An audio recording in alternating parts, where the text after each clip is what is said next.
Well, wherever you are all over the world, from the face of the very face of the earth, I should say, from this very part of the world, and wherever you are all over the world, it is good evening from here, wherever you are. Thanks for joining us, every one of you. God bless you. I welcome you on board. This is the 30th of March 2022. Of course, our exercise for the release of Mazi Nnamdi Kanu, the leader of the indigenous people of Biafra, comes to an end this very week. Tomorrow, I welcome you. Wherever you are, please share the broadcast. Wherever you are upon the face of the earth, I encourage you right now, share the broadcast because we did not produce any poster for this very broadcast today.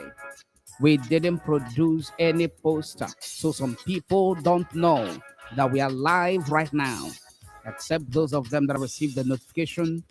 One of the ways to help us reach out to them to remind them that we are here is by sharing the broadcast immediately. That is the way to go. Today is Wednesday, or should I say, today is Thursday. No, today is Wednesday. Today is Wednesday, the 30th of March. Wednesday, the 30th of March. Tomorrow is Thursday, the 31st of March, 2022. And tomorrow will be the last day of our exercise. But it's not the last day of our prayers. It's not the last day of our prayers. It's not the last day of preaching this very gospel. This gospel that is capable of bringing about emancipation, liberation to our people. We will continue. Share this broadcast immediately. We have only 2 hours for today. We have 2 hours, please. Let us try and maximize the time. Every ticking of the second is very important. Every minute that is passing by is very, very important, very, very critical to what we have in our hands today. Please, wherever you are, share the broadcast immediately. We did not produce any poster for today's broadcast. That is why many people are not expecting us to come live on air. They are not expecting us. By the notification, some of them are not trying to see how they can pull themselves together to join us here. You know, some of them are very busy at work. They are busy in the family. They are busy. Some of them are teachers, lecturers, doctors. So many of them are so busy. Now that they have received the notification, I believe they are trying to pull themselves together. They are trying to fix one or two things to enable them to join us immediately. Please go ahead and share this broadcast. Tweet the link wherever you are. Share it on different Facebook platforms. Wherever you are watching, join us now. Please help and share. No poster. Today we didn't produce any poster. We're so busy and occupied with so many things, so many activities, all to the glory of God. Please help share the broadcast immediately. Look at the caption of our broadcast this very day. Look at the caption. The caption is what you look out for. The caption is very important. The caption, the title of this broadcast, wherever you are joining us from, is very, very important. Look at it. Cycle of 40 years. Cycle of 40 years. We are going to pray. Wherever you are, begin to ask God to take charge. Begin to ask the Spirit of the Most High God to take charge right now. Wherever you are, all over the world, please begin to ask Him to take charge. Total preeminence right now. We have gathered at His command and instruction. We have obeyed His word, His voice, the voice of His Spirit that we heard very clearly. We have gathered. Ask Him to have His way right now. Wherever you are, please share the broadcast immediately. Begin to pray. We have only 2 hours into this broadcast. We have only 2 hours to be on air, live on air. Today, for the records, is 30th of March 2022. We are live and we are direct. Ask God to have His way. Spirit of the Most High God, take charge. We have come before your presence. We are here because of you, because you instructed us to gather. We couldn't have abandoned our comfort. We couldn't have abandoned our businesses, our jobs, our families to come here if you didn't bid us come, if you didn't ask us to come. We are here because you asked us to be here. We are here, Ancient of Days, because you say we must come before your presence. on this very mountain of prayer to intercede and stand in the gap for our leader Nnamdi Kanu, which is the right thing to do. We are here. Therefore, you will not leave us empty-handed. You will not abandon us. You will not make your presence to be hidden. You will not hide your face from us. Manifest your power and your presence in our prayers and everything we are going to do this very day. From this very time to the end of this broadcast, every of our proceedings, our prayers, our interaction, the scriptures we are going to read, our word of exhortations, every of our proceedings we are going to carry out on this platform today. Please take charge. Blessed Father in heaven, may flesh never participate. May flesh never dominate this very spiritual exercise today. Let your spirit take charge. Let your spirit take charge. Holy Spirit, we submit to you this moment. Our voice will be as loud as empty barrels without you. Holy Spirit, we invite you. Take charge. Holy Spirit, we ask you to take charge. We allow you to dominate everything we are going to do or say. Our prayers, our line of thoughts, our contemplations, the message your people are going to hear from this platform tonight. Let it be full of your power and your grace, oh, Holy Spirit. Let it be such that we step down into the subconscious man to begin to reset, to begin to delete every subliminal message of deception and docility that they have recorded and they are walking by, making them not to take the right actions for the release of Nnamdi Kanu. Spirit of the Most High God, take charge. We ask that you take total preeminence. We ask that you manifest your power like never before. The reason for which we have gathered is for the release of Nnamdi Kanu, nothing else, nothing more. No questions, no deliberations outside this very mandate you have given to us. Have your way. In all the east, the west, the north, and the south, where your people are gathered, joining us from, have your way. Those of them in Biafra land, those of them in the diaspora, please, Most High God, Ancient of Days, have your way. Release your power and your presence wherever we are gathered right now for this very purpose.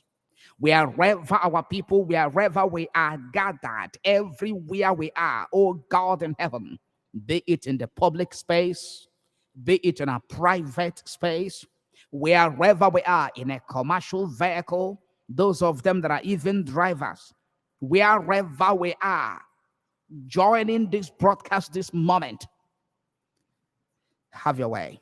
Manifest your presence, manifest your power.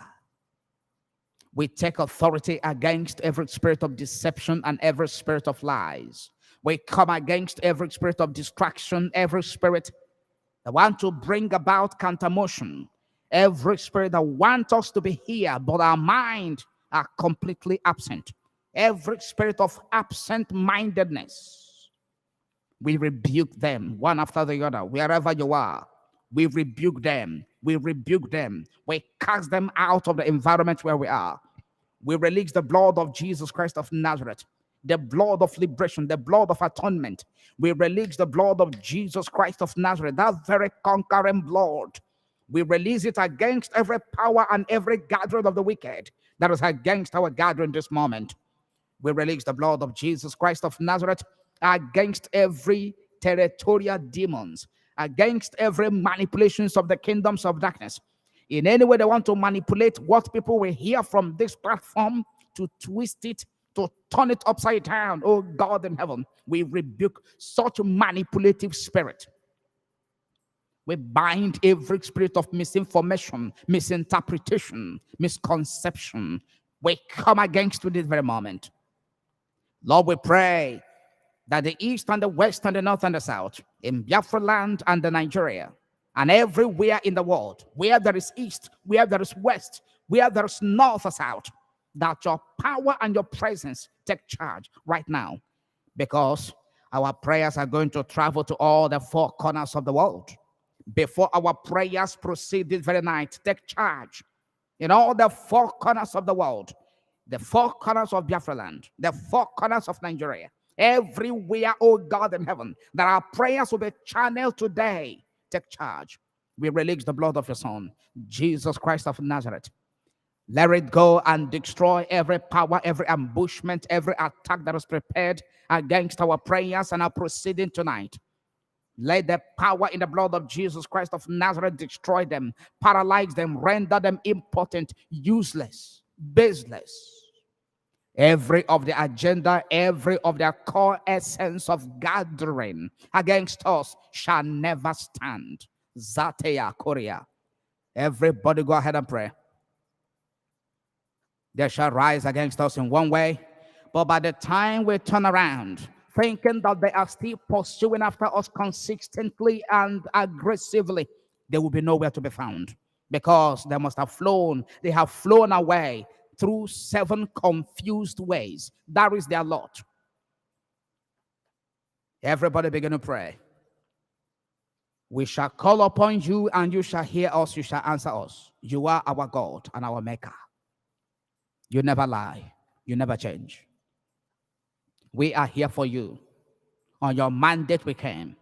Therefore, manifest your power and your presence. Break the shackles and the chains, holding Nnamdi Kanu down. Break it, oh God in heaven. Break it and set him free. Only you can do that. Nobody else can do it. Only you can do it. No one else can do it. We have seen your powers of old. We have seen your deliverances of old. We have seen your emancipation in the time of old. The same is replete. History is replete with them in our own times, not just in the Bible. In our own times, have delivered your sons and your daughters. Many people who have been held down in different incarceration, detention facilities across the length and breadth of Nigeria, across the length and breadth of the world. You have set them free at one time or the other.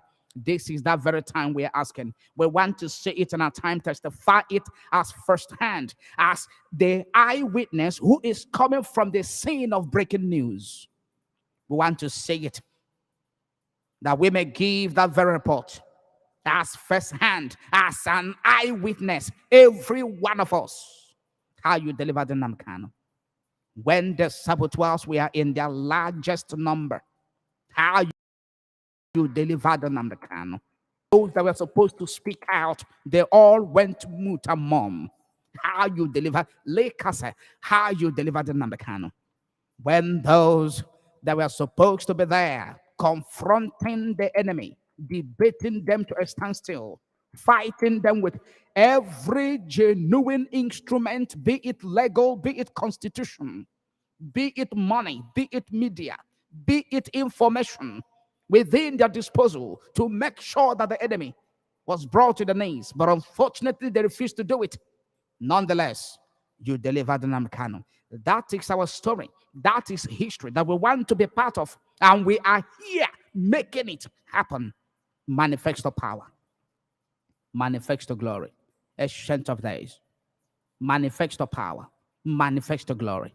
May your presence go on rampage, stifling and suffocating every presence of evil and betrayal and sabotage.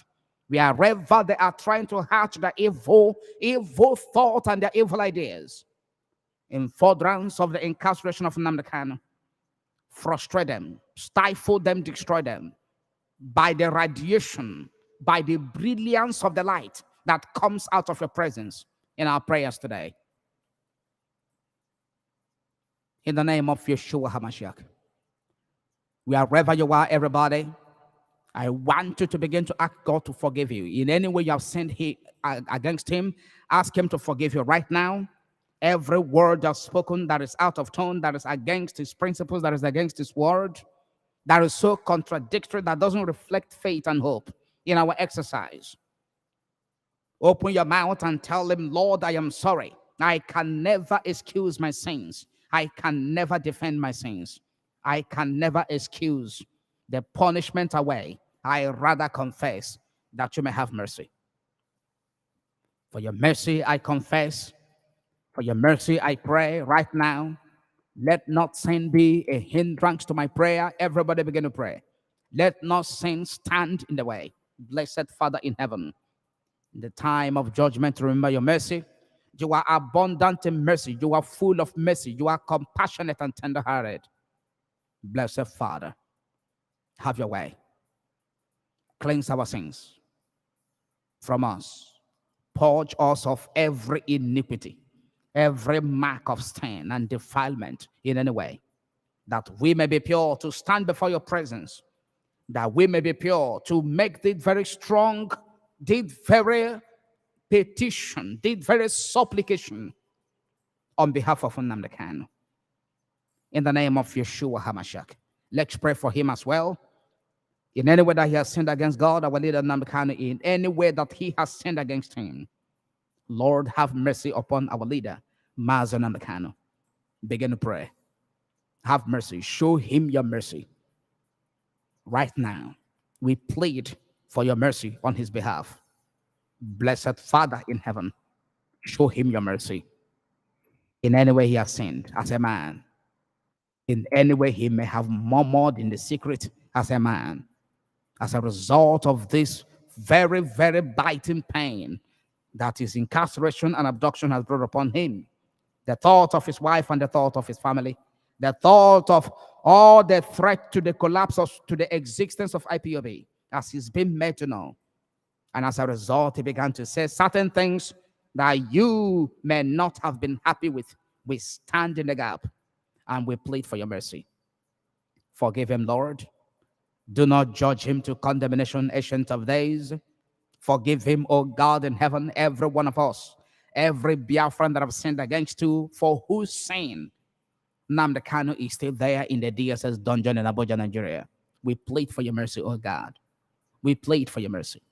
The leadership of IPOB, everyone that have sinned, everyone that has committed abomination, who has done abominable things, O God in heaven, we ask for your mercy.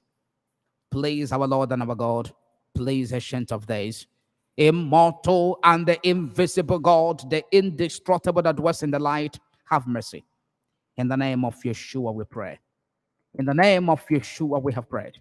Everybody shout amen wherever you are. Wherever you are, please, I want you to shout amen, because it's the right thing to do.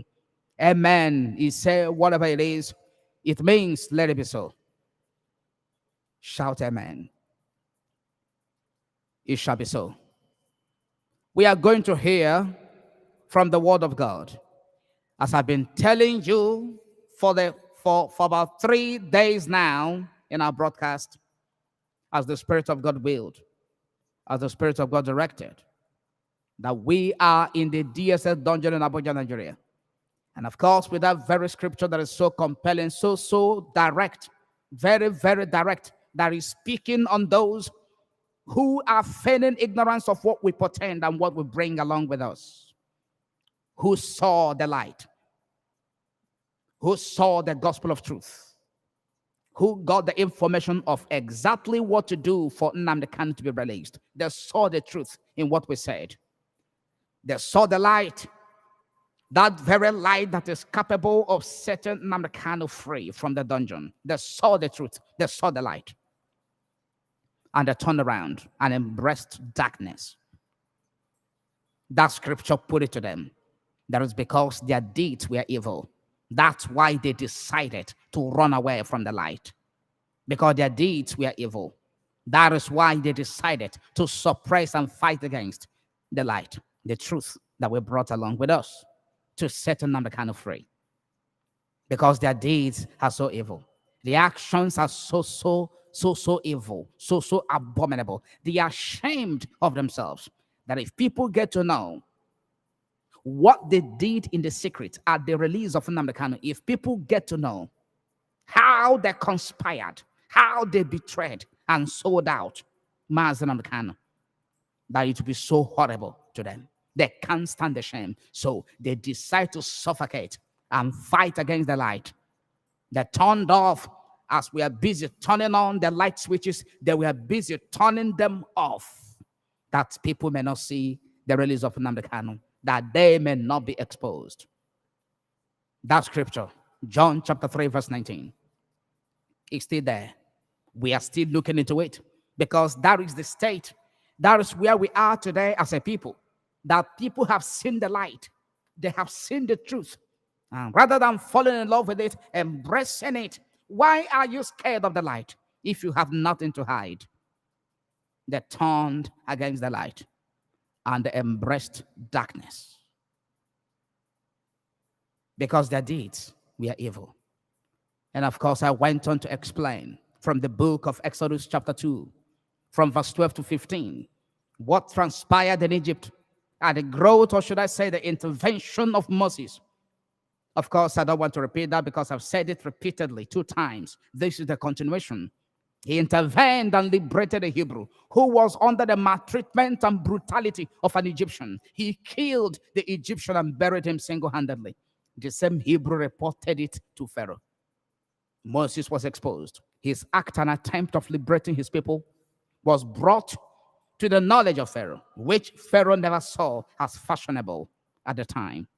He threatened to kill Moses. Moses ran away. In the verse 15 of that Exodus chapter 2, he ran away. He ran to the land of the Midianites. He was there. He sat down by the well, and the rest is story. 40 good years he was there until he had encounter with God in the chapter 3 of Exodus.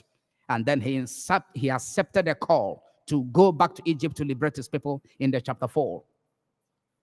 40 years. Our caption in the broadcast today is 40 years cycle. Cycle of 40 years. Cycle of 40 years.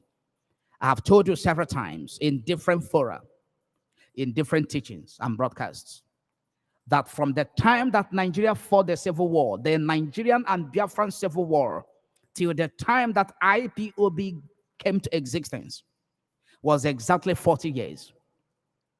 From 1966 to 2013, from 1966 to 2013, is about 60 years. It's about 40 years. Sorry, it's about 40 good years.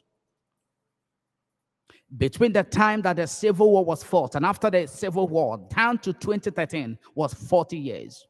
I've explained it.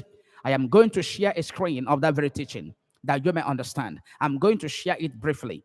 After this broadcast, go and watch that very teaching. It's very important. That teaching was uploaded to this very platform, my YouTube channel here, about 2 years ago or so. You are going to watch it. You are going to listen to it because it's important. It is a historical fact. Very, very important. I'm going to bring it to you. Between 1966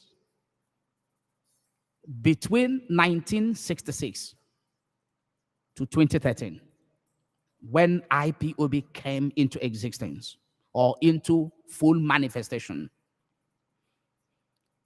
is about 40 years. After the Civil War, the generation that fought that very Civil War, they were still alive. Some of them died. Ojukwu died. No other person stood up, apart from Rafo Waziri, to talk about Biafra restoration until the coming of Nnamdi Kanu and IPOB. That is exactly 40 years. God didn't raise another leader after Owazurike disappointed until 40 years.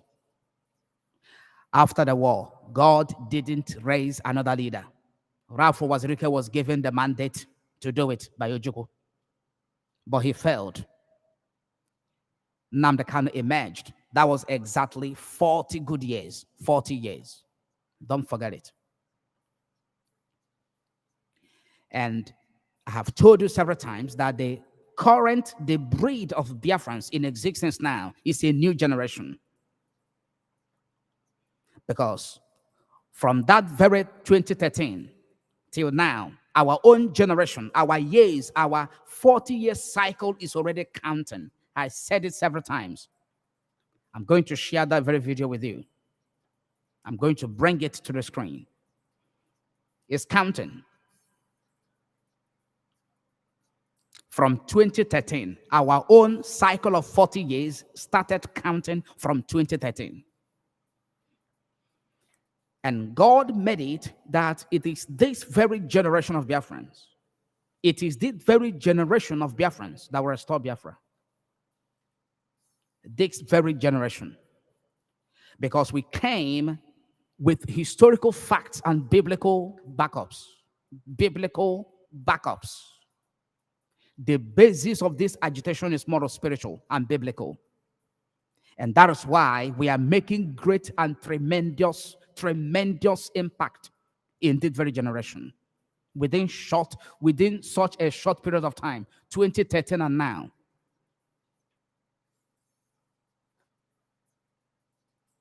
This is the screen. I'm bringing it to you now. Let me bring it to you. After this broadcast, make sure you watch this very video that I'm sharing with you now. Make sure you watch it. In the end, Make sure that you watch it. shall win. It's important. I used to say that every hero must not die before they are recognized as heroes. Some heroes will be alive. Of hand, we have to ponder and hover and reflect on certain subject matters that calls for important consideration. I am Maxwell Nnawuihe, and what I want to say is when you observe certain things going on in the environment, in the polity, in certain aspects of life that means so much to you and generations unborn, you don't need to sit idly by and allow things to go wrong.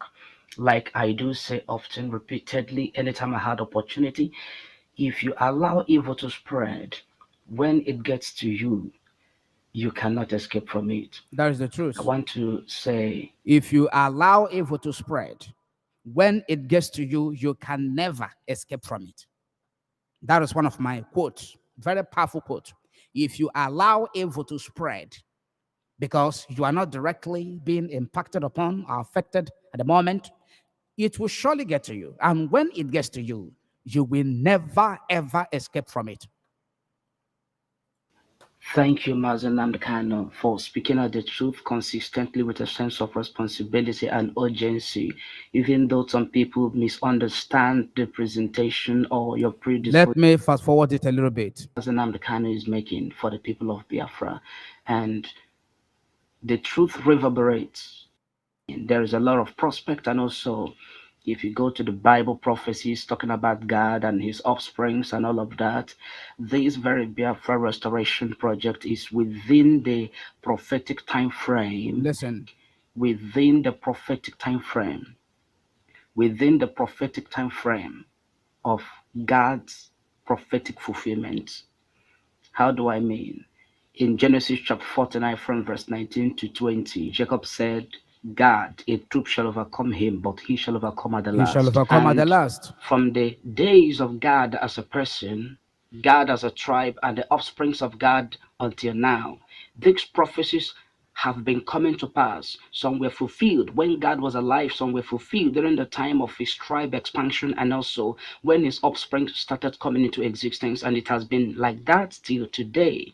Now, in the days of Jephthah, the Gadites were overcome by the troops of the Amorites and the Philistines. That is according to the book of Judges chapter 10 and also chapter 11. Also, in the days of Jeremiah, the Gadites were also overcome by the troops of the Amorites. Of course, you know that the land of the Amorites happened to be within the eastern side of River Jordan. Of course, the River Jordan has the eastern side and the western side. The western side happened to be where the land of Canaan is situated, that God promised to give to Abraham and his offsprings. That is the covenant. So the half tribe of Manasseh, the tribe of Gad, and the tribe of Reuben, they decided to settle at the eastern side of River Jordan, according to the book of Numbers chapter 32.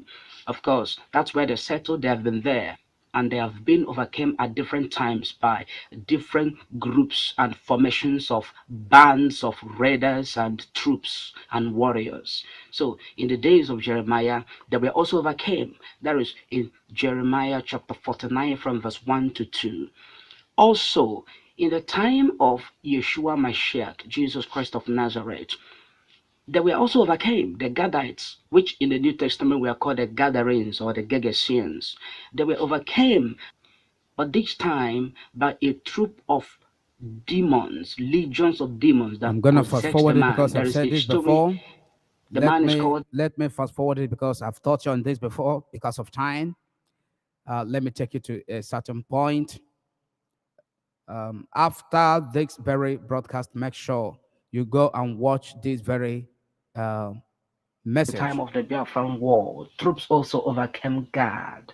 That was the fulfillment of that very prophecy. And the last lap of that prophetic manifestation is where we are now. That is Genesis chapter 49 that says, at the last, he shall overcome. And we are living in the last days. So Mazi Nnamdi Kanu is walking in line with prophetic arrangement in the Word of God, with prophetic mandates. And we have to understand that. Nobody that stands in the way of Biafra restoration that will succeed. We have to understand that. In every generation, God raises a man. We have to understand this very well. In every generation, God raises a man, and 40 years represent the generation of a man. And 40 years represents the generation of a man. I'm going to give you a teaching. I'm going to give you a very precise, comprehensive teaching on this. 40 years represents the generation of a man. from 1966 to 2006 was exactly 40 years after the Nigerian and Biafran Civil War. And that was exactly when the generation of Biafrans that fought the Civil War completed their cycle, completed their 40 years cycle as a generation. So God has to raise Mazi Nnamdi Kanu within 7 years after the 40 years cycle has been completed. So Let me bring it back a little bit, and that is correct. is after the 40 years cycle has been completed. So the Biafra project came back between 2012 and 2013, led by Mazi Nnamdi Kanu and his deputy Mazi Nnamdi. And That's very correct. 2006, not 2013. 2006. And then you see the gap between the time that Mosop was very, very active, and there was a gap of 7 years, a gap of 7 years to the emergence of IPOB. That's from 2006, which is exactly the expiration of the cycle of 40 years. That very cycle of 40 years expired, it completed in 2006. Yes, 1966 to 2006, that is exactly 40 years. So there is extra 7 years on top of the 40 years, making it 47 years, which now brought us to 2013, in which year that the Biafra Restoration Project was reignited through IPOB by Mazi Nnamdi Kanu. And then it came to the limelight between 2014 and 2015. So within the 7 years extra on top of the 2006, I hope you're following now. Within the 7 years extra, remember that Masop has come into existence, but there is betrayal, if I may use that very word, because I don't really know what happened. I can't say what I don't know. I don't say things I don't know. Maybe there was a betrayal. Whatever happened that time, that now made God to look for a replacement. Do you understand it now? And it took about 7 years. It took about 7 years between 2006 and 2013. It's about 7 years. And then IPOB emerged, led by Mazi Nnamdi Kanu. That is 7 years on top of 40 years. 40 years, which is the generation of the Biafrans that fought the Civil War, 1966. Their 40 years cycle completed in 2006. Right?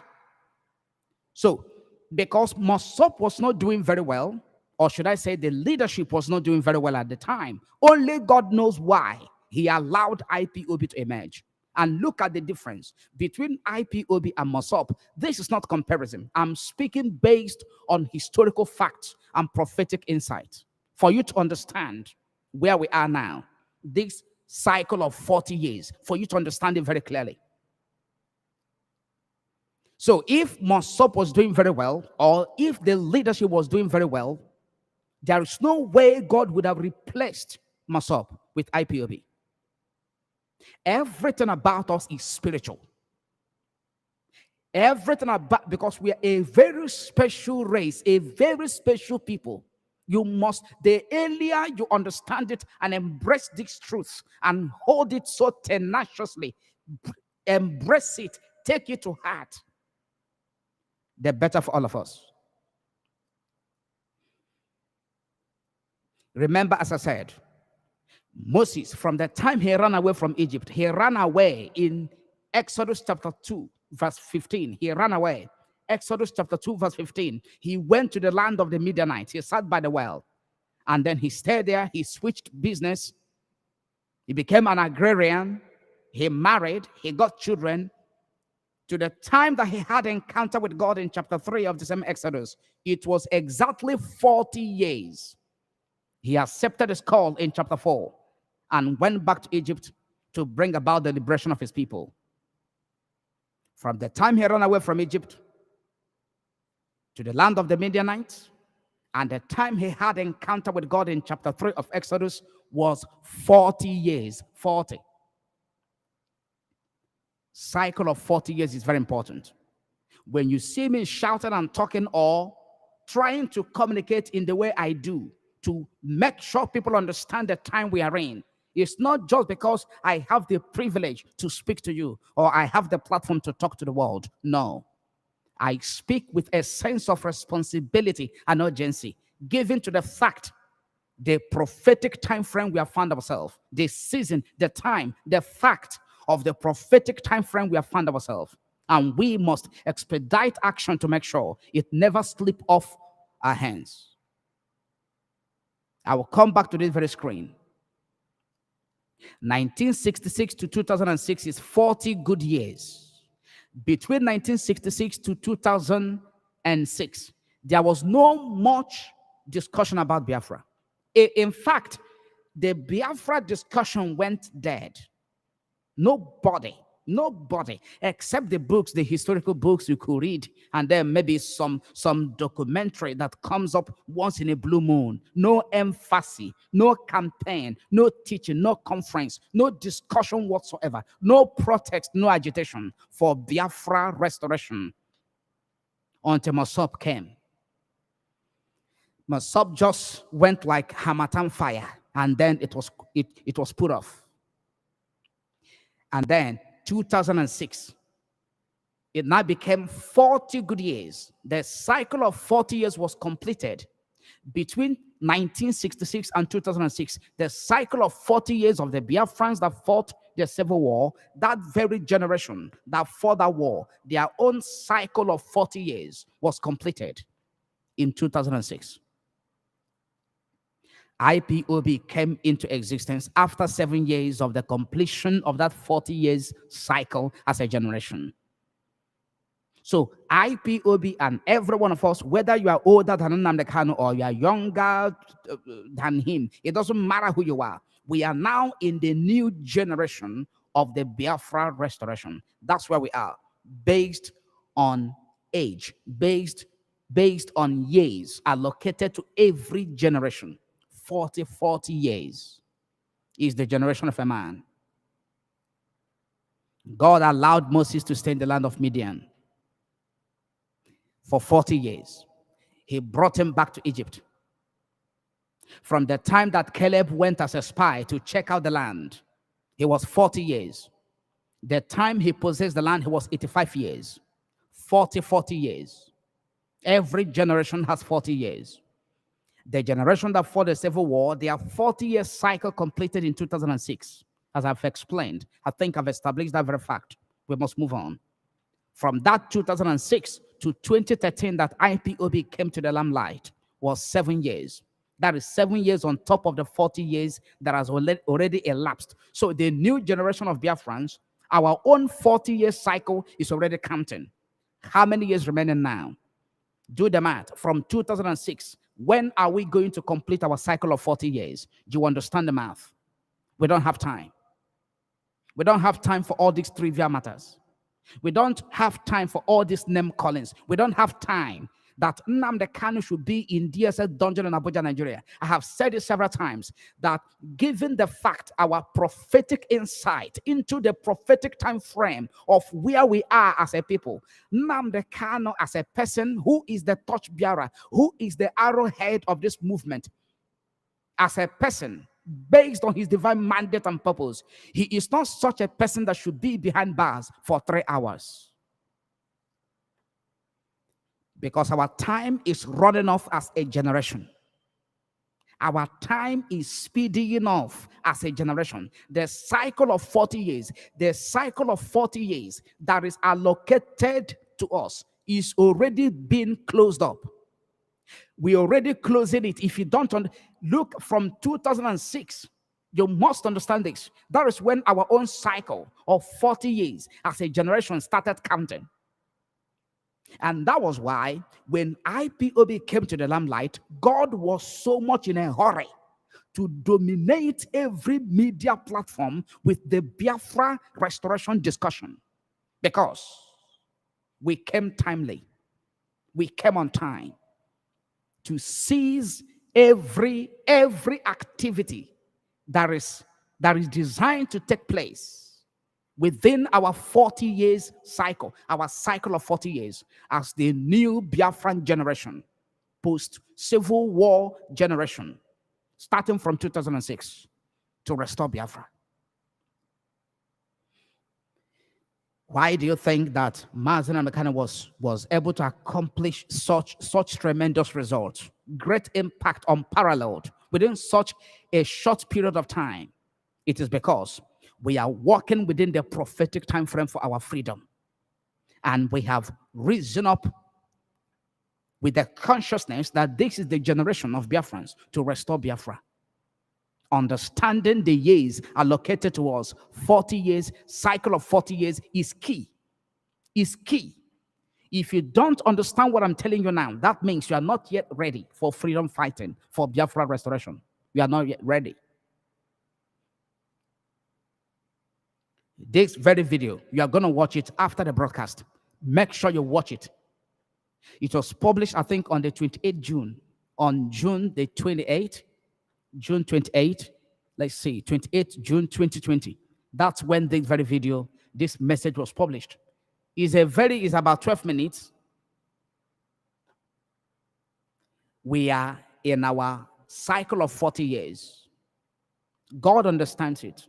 That's why God is so quick to give you guidelines and information on how to navigate your path. On how to navigate your path, our path as a people, to make sure that the Biafra restoration project is not put on hold by any circumstance. But unfortunately, most of our people are not quick to obey God, but they are quick to disobey. They are quick to argue, and upon argument, until the whole time allocated for certain tasks to be accomplished are exhausted. The years are counting. Yes. This very new generation after the Civil War, their own years are already counting. I told you this is a message I preached on the 28th June 2020. Some of you are hearing it for the first time. The years are counting. So this is not a time of cheap gossip, and this is not a time of trying to backstab or trying to derail this very great and transgenerational project of Biafra restoration and also biblical prophetic manifestations. I'm going to stop it here because of time. I'm going to stop this very screen here. After the broadcast, go and watch it. Go and watch it. Anything I tell you, any message I bring to you is gospel. You may not like the way I communicate. You may not like the way I preach. You may not like my style. I'm not a stylist. You must understand it. But if you can pay attention, listen attentively, Be open-minded. Go after the truth, the fact. At the end of each message or broadcast, you'll be blessed. You will go home with substance. You'll be loaded. You'll be equipped with the right knowledge, not the wrong knowledge. No. And then you will never be hesitant to take certain actions you are being asked to take for the release of Nnamdi Kanu and Biafra restoration. You cannot be hesitant. You'll be very quick. We are into the cycle of 40 years and it's counting. Back to what I was trying to explain. Moses ran away from Egypt. Exodus chapter 2, verse 15. He went to the land of Midianites. He was there for the next 40 years. From 1966, that the Civil War broke out. That was a pogrom. 1966 was pogrom. Then the full-fledged war broke out 1967. You must understand this. From 66 to 2006 is 40 years. The Biafrans that fought the Civil War, their own cycle of 40 years completed in 2006. It completed. We made researches to come up with this fact. Go and research on your own and come up with your own fact. It cannot contradict what I'm telling you. It completed 2006. By then, Masop was already working. Masop was already working, operational. But God saw that something has gone wrong. And God had to wait for 7 years between 2006 to 2013 when IPOB came into existence for the replacement. Why? Because God saw that the new generation of Biafrans, upon whose shoulder lays the responsibility to restore Biafra, their own cycle of 40 years has started counting in 2006. Therefore, God wouldn't tolerate any deviation or any derailment or any delays in the process. So he was quick to replace Masop with IPOB. And Nnamdi Kanu got it right by following the spiritual. He was so consistent with the spiritual framework, with the spiritual framework of IPOB structure or roadmap. He was so consistent. That was even what that attracted me to IPOB. Because I don't joke with my God. My relationship with God, I can never trade it. I don't compare it with nothing. It was because of the gospel, the preachings of Nnamdi Kanu, quoting the Bible, using the name of the Most High God, praying all the time. Each time he's on air, I said, what kind of radio station? I've not heard about this kind of radio station that before there's a broadcast. He laid the foundation of the Biafra restoration under the umbrella of IPOB on prayer, spirituality, the Bible, the Torah. Of course, you heard about his prayers in Jerusalem, his encounter with God, and he made a covenant with God before he started. And so God was in a hurry, releasing the power, the grace, the power, the strategy, the ideas, the fame, the connections, the favor, everything, resources, human resources, financially. He was busy pumping it into IPOB because the framework is right. The foundation is right. Spiritual, more of spiritual and biblical, which is the basis of who we are. So 7 years after the completion of the cycle of 40 years in 2006, 7 years on top of it, IPOB came 2013. Now, our own cycle of 40 years is already counting. It's already, if you are IPOB principal officer, don't ever allow the devil to use you to make us to lose, to miss the accomplishment of this very task of Biafra restoration within our own allocated 40 years. 40 years cycle. Never allow the devil. Of course, I warned them. What I just said now, I also told them in 2020, July 2020, I told them when I was giving the prophecy about the betrayal of Nnamdi Kanu. When I gave that prophecy, powerful prophecies for Mazi Nnamdi Kanu and Chief John Nnawuihe, I told them about the betrayal of Nnamdi Kanu, which came to pass. last year in that prophecy. He's still on this platform. I told them that the time is already counting. Don't allow the devil to use you to delay us. We are on a speed lane. We don't have much time. We have to make sure that Biafra is restored even before our 40 years as a generation is completed. And then we are able to establish Biafra before that very 40-year cycle elapses. Now, we have a scripture for today, and I am beginning a series today. I'm beginning a series today with this very scripture, the book of Numbers. We are going to pray.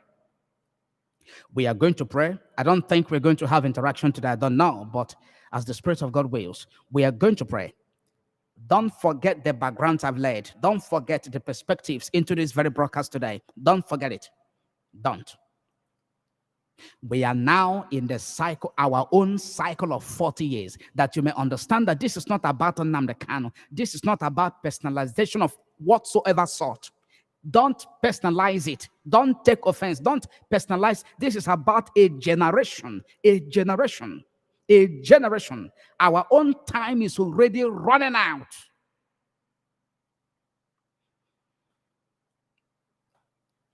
This is our prayer flyer. I'm going to bring it to you on the screen.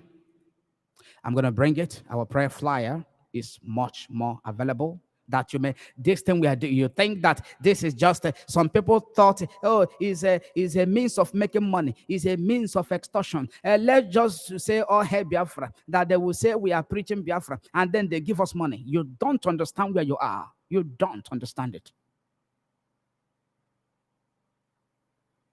This is our prayer flyer. You can see it on the screen. This great man, anytime I look at him, Nnamdi Kanu, anytime I look at him, I see the mandate of Jehovah upon his life. Some people may, the way he's praying for this Nnamdi Kanu, if he's using it to pray for his church, this man for don't scatter, all those slangs. This man for don't blow. Look at how many days in the hammer prayer for one man. They don't understand. They don't understand. Look at him. You're looking, you're thinking, oh, Nnamdi Kanu, this man himself. He's not, this is not about this man's self. You don't know the mandate that is upon his shoulder. This great man is our leader. The leader of the new Biafran generation. There is no other leader. Some people say I'm praising him too much. You don't understand. I'm not praising him. I am saying the mind of God, the truth that I know. That is what I will speak. That's what I will say. Look at the book of Numbers, chapter 14, from verse 1 to 34. We are beginning a series with this very scripture. We are going to take it bit by bit. We will not be coming online. We are not going to be having live broadcasts frequently as we have been doing for the past 3 months.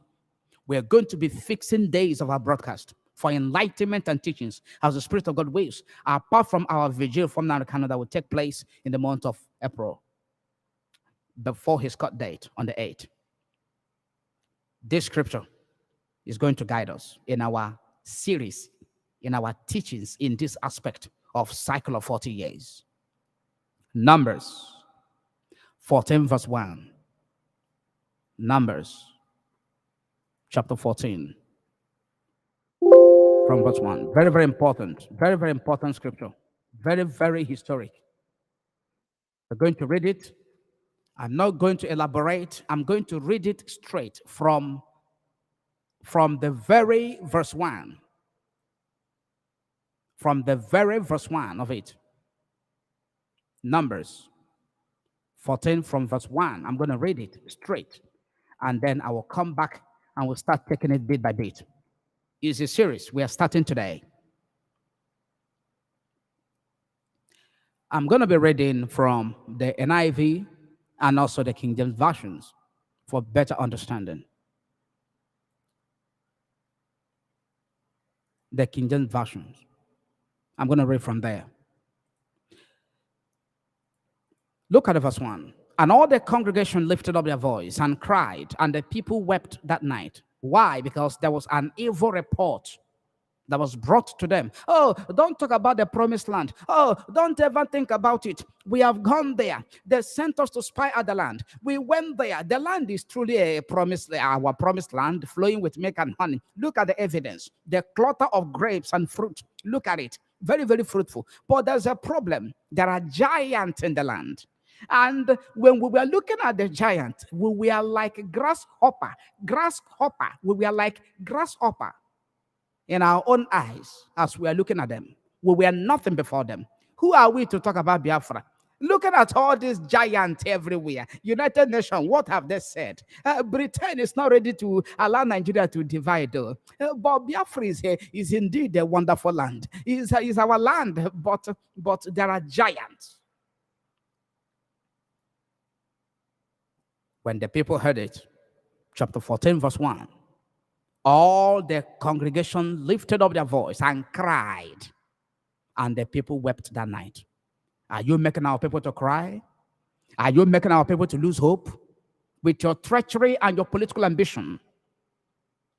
His Excellency, Mr. P2B, former governor of Anambra State, are you making our people lose hope? I don't want to go. Let me just read the scripture straight. But it's important, it's worthy of note. Look at verse 2. And all the children of Israel murmured against Moses and against Aaron. And the whole congregation said unto them, would God that we had died in the land of Egypt? Would God that we had died? Wouldn't it be better that God would have allowed us to die in the land of Egypt? All the Israelites grumbled against Moses and Aaron.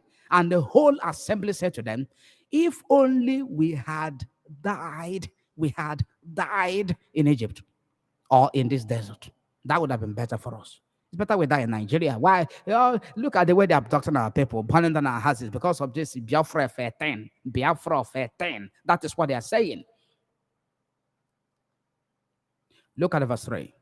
And wherefore had the Lord brought us unto this land to fall by the sword, that our wives and our were it not better for us to return into Egypt? Verse 4. And they said one to another, let us make a captain and let us return into Egypt. As some people are breaking away from IPOB. Some of them broke away a tripod. Some of them broke away. What is the name of the other one? I remembered tripod. Another one broke away through HMFO.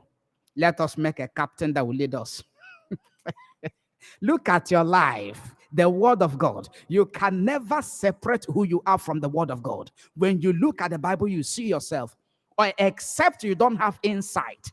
Any page of the Bible you read that is replete with the history of the Israelites, you will see yourself there. Biafrans, you will see yourself there. Southerners, Easterners, you will see yourself there. Let us make ourselves a leader. We are tired of the style of Nnamdi Kanu. We don't understand him.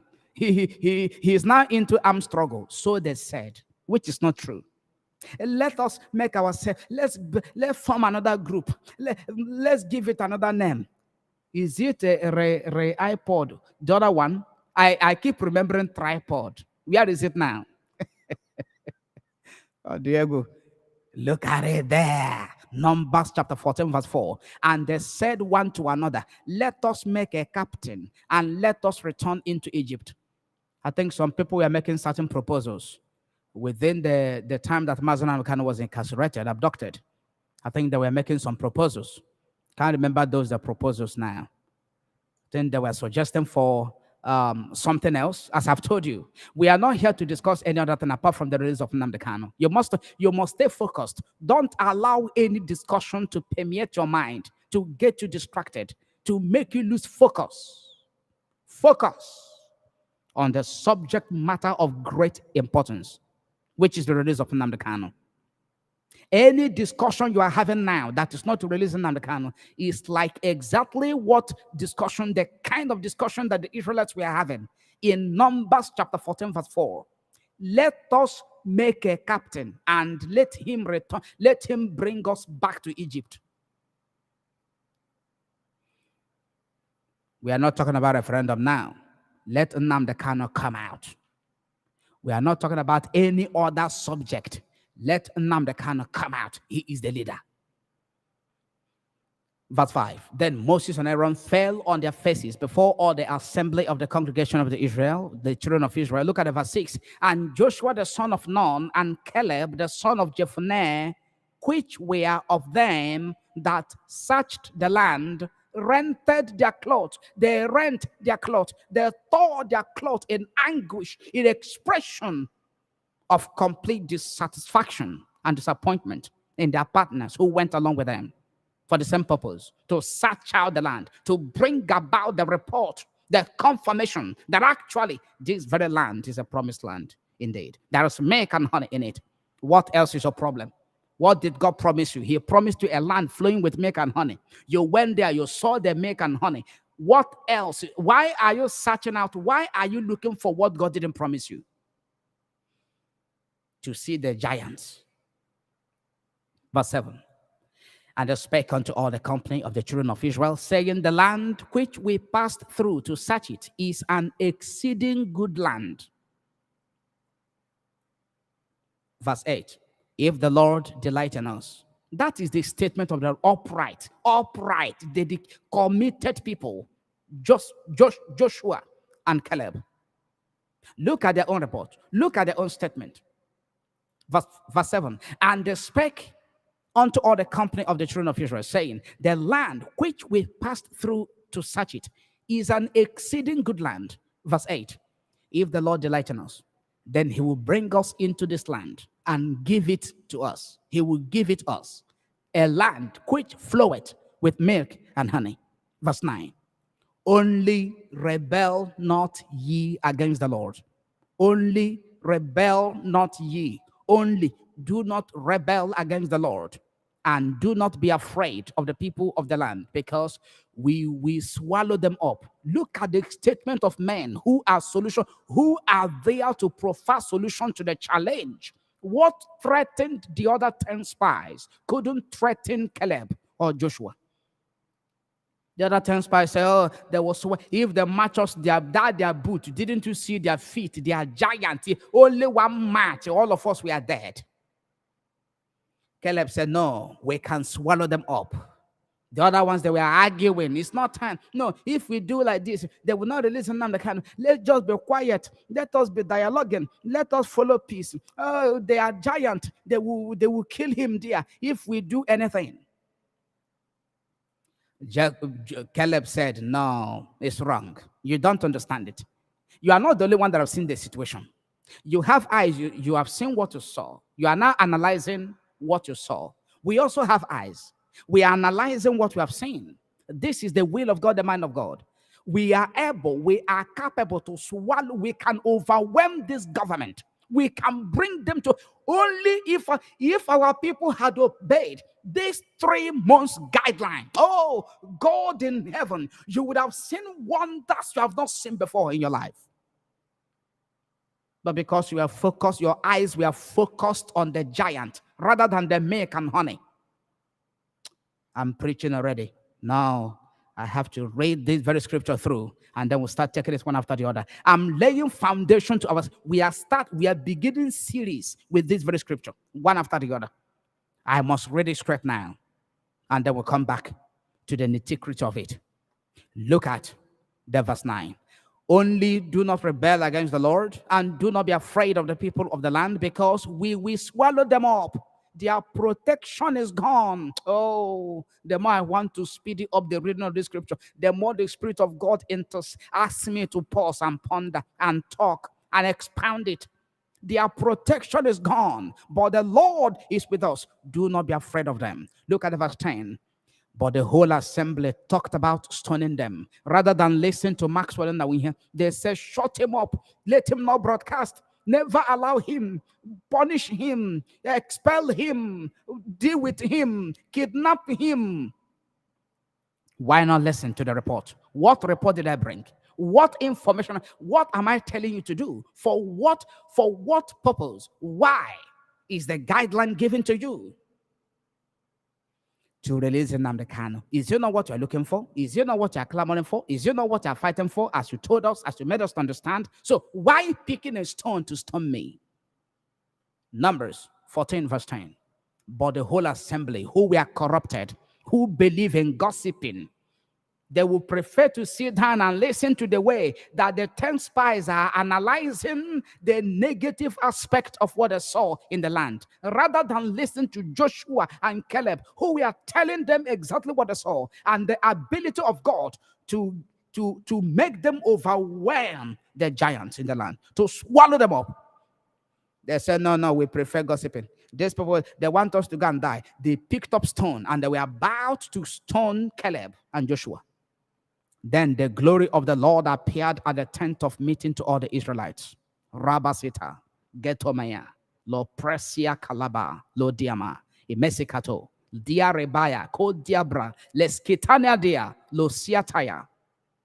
As they were about to stone Caleb and Joshua, the glory of the Lord appeared, Kamasa, at the tent of meeting to all the Israelites. They wouldn't do us nothing. They will see the glory of God because we stand. Our report is genuine. What we preach is truth. We shed the light everywhere that there is darkness. We turn on the light switches that people may be liberated at the sight of the light. The glory of God appeared. The same way they've been trying to kill Nnamdi Kanu, because he's speaking the truth, because his report is very, very correct, very factual, full of evidence, spiritual and physically, historically and otherwise, very pure. You can't fault it. You cannot contradict it. The next thing they do is to react, and they pick up stone to stone him. But the glory of God is there. Right there in the DSS dungeon in Abuja, Nigeria. The glory of God is there with him. You think he's just there. No, you don't know the movement in the night. You don't know the movement of the spirit in the night. Around where he is in the DSS dungeon in Abuja, you think he's just there. You think he's just there helpless. You'll be shocked, please. You will. 11. The Lord said to Moses, how long will these people treat me with contempt? How long will these people treat me with contempt? These people that have seen my power, my presence, these people that have seen, they saw the 10th plague I unleashed upon the land of Egypt. How I single-handedly fought Pharaoh to a standstill with all his chariot. Israelites, you had no chariot. That very day you are moving away from the land of Egypt. No chariot, no armory, no weapon. You were empty-handed. I fought your battles. You never engaged your muzzle. You never shot any bow, no arrow. I fought your battle. I discomfited the chariot of Pharaoh right there in the middle of the sea. I overthrew them. I drowned them. They floated on top of the water at the wake of the morning the next day. You saw it. Why are you still treating me with contempt? Why can't you believe in my capabilities, what I can do? Why can't you believe these people? For how long will these people treat me with contempt? For how long? And the Lord said unto Moses, how long will these people provoke me? And how long will it be ere they believe me? For all the signs which I have shewed among them, for all the signs which I have shown to them, for all the miraculous signs I have performed among them. Verse 12, I will strike them down with a plague and destroy them. But I will make you into a nation greater and stronger than they. I will smite them with a pestilence and disinherit them, and will make of thee a greater nation and mightier than they. That was what God told Moses. He said, allow me. Let me decimate these people. Let me show them what I can do. Verse 13. And Moses said unto the Lord, then the Egyptians, they will hear it. If you decimate them, if you tell us to hell, Biafrans, you people are too stubborn. If you decide because of the saboteurs, because of the sellout, and you abandon us as Biafrans, even in this prayer, and you say, no, these people don't know who I am. They are so obstinate, they don't want to hear. They don't want to obey. Let me finish them. Let me allow the jihadists to wipe them off. If you disinherit them, if you do this thing you say you will do, the Egyptians shall hear it, and they will say, for thou broughtest up these people in thy might from among them, and they will tell it to the inhabitants of this land, for they have heard that thou Lord, art among these people, that thou, Lord, art seen face to face, and that thy cloud standeth over them, and that thou goest before them by daytime in a pillar of a cloud, and in a pillar of fire by a night. Now, if thou shalt kill these people, if thou shalt kill all of these people, because they have provoked you, because they are so evil, because they are full of treachery and sabotage, because they have disdained their freedom. If you shall kill all these people as one man, then the nations which have heard the fame of thee will speak, saying, verse 16, because the Lord was not able to bring these people into the land which he sware unto them. Therefore, he has slain them in the wilderness. Verse 17. And now I beseech thee. That is Moses talking to God. That is Moses standing in the gap, making a very strong case on behalf of the Israelites. They never knew that Moses was interceding on their behalf. They were there in the camp, railing all manner of threat, how to destroy Moses and Aaron. They never knew that right there in the secret, Moses was interceding for them. Just like right now, Mazi Nnamdi Kanu is still in the DSS dungeon in Abuja, Nigeria, interceding for us. Whereas some of them are here on different platforms, shouting, crucify him, shouting. We are now forging our own alliance, our own movement, our own group, and they will give it one name. This is where we belong to. We no longer belong to Biafra, and they will give it one name.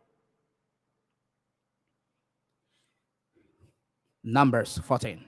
We are now in the verse 17. And now I beseech thee, let the power of my Lord be great, according as thou hast spoken, saying, the Lord is long suffering and of great mercy, forgiving iniquity and transgression, and by no means clearing the guilty, visiting the iniquity of the fathers upon the children unto the third and fourth generation.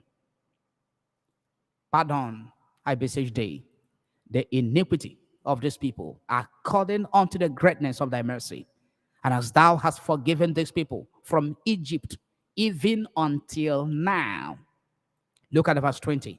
And the Lord said, I have pardoned according to thy word. I have pardoned them according to thy word. I have pardoned. Yes, in accordance with your great love, forgive the sins of these people, just as you have pardoned them from the time they left Egypt, even until now. And the Lord replied and said to Moses, I have forgiven them as you asked. I have forgiven them as you asked. Look at the verse 21. Nevertheless, I have forgiven them all. The saboteurs, I have forgiven them all. The sellouts, I have forgiven all of them that we are fighting Maxwell. I have forgiven them all. All of them fighting Nnamdi Kanu. I have forgiven them. But nevertheless, as surely as I live, and as surely as the glory of the Lord fills the whole earth. Verse 22. Not one of the men, not one of the men, not one of these men who saw my glory and the miraculous signs I performed in Egypt and in the desert, but who disobeyed me and tested me 10 times. They never knew that each time they were testing God, each time they were trying God, each time they were disobeying God, each time they were murmuring against God, God was busy recording it until it is 10 times. And God brought up the record. He said, you have tested me now. This is 10 times. 10 times. A thing that you do and go free. You confess and say, we are sorry. I apologize for selling out to Nnamdi Kanu. You think that is the end of it. There is a record in the spiritual. This is why every one of you must be very careful. This is why everyone that is being tempted to sabotage this struggle must be very careful, never ever to gravitate to doing it. Because there's a record. I have had Nnamdi Kanu, make it very public that he has forgiven some persons who, spoke evil against him in the time past. I've had it several times. Nnamdi Kanu say, I've forgiven them. I've forgiven. But that he has forgiven does not destroy the fact. There is an invisible record. This broadcast and everything I've been doing for Biafra, they are recorded. That's why I'm very careful. Everything you do is being recorded. God is counting it for you. You may think, oh, you have done it. The oath you took didn't kill you. As you took oath when you were being, accepted into the IPOB family. You took oath, right? IPOB on that oath. And after you took the oath, you have been betraying the struggle, and you have not died. You think that, I think they told us that if you take this oath, if you betray, you will die. Look at me. I'm alive, well and healthy, hell and hearty. It is recorded against you. A time is coming when the record will be brought out, displayed. Your charges will be read to your hearing, and then you'll be sentenced, and you can never appeal against it. You can't appeal it. When the sentence of a betrayer will come, when God will hand down the judgment to you, every one of you that is IPOB principal officer, you must listen and understand what I'm saying. When the sentence will be handed down, this is not where Nigerian court you go and appeal. No, it is divine, it is spiritual, it is historical sentence. You must understand this, that you may redress your steps, that you may give it up. All this act of sabotage and treachery, allow Nnamdi Kanu to come out. You are not going to benefit anything from it by holding him down, by working with the wicked and the enemy to hold him down in perpetuity until 2023. You won't get nothing. Your sentence is waiting, is prepared. God, your records, your crimes, your charges are being written down. No amendment of charges in divine judgment. No amendment. The time is coming when it will be read out to you in the court of heaven, and then you'll be sentenced. You can't appeal it. God said to them, you have tested me 10 times. 10. Look at it. Look at the record. You have tested me for 10 good times. You have been testing me. You have been disobeying me. You have been challenging me, provoking me with all the miracles I performed to you for your liberation in the land of Egypt. This is 10 times. Moses was pleading, forgive them all. God said, yes, I've had and I've forgiven them. But nevertheless, verse 21, we are still in the book of Numbers, chapter 14. We are now right there in the verse 21. Nevertheless, as surely as I live, as surely as the glory of the Lord fills the earth, not one of them who saw my glory and the miraculous signs I performed in Egypt and in the desert, but who disobeyed me and tested me 10 times, not one of them, verse 23, not one of them will ever see the land I promised on oath. I promised on oath. The promise was not empty. I took an oath to seal the promise to their forefathers. Only if you know the covenant that established Biafra, you will hands off and support us. There is a covenant. God can fulfill his promises even without taking an oath to seal it. But God sealed this very promise with an oath. Irreversible, unbreakable, to their forefathers, Abraham. No one who has treated me with contempt will ever see it. Numbers 14:23.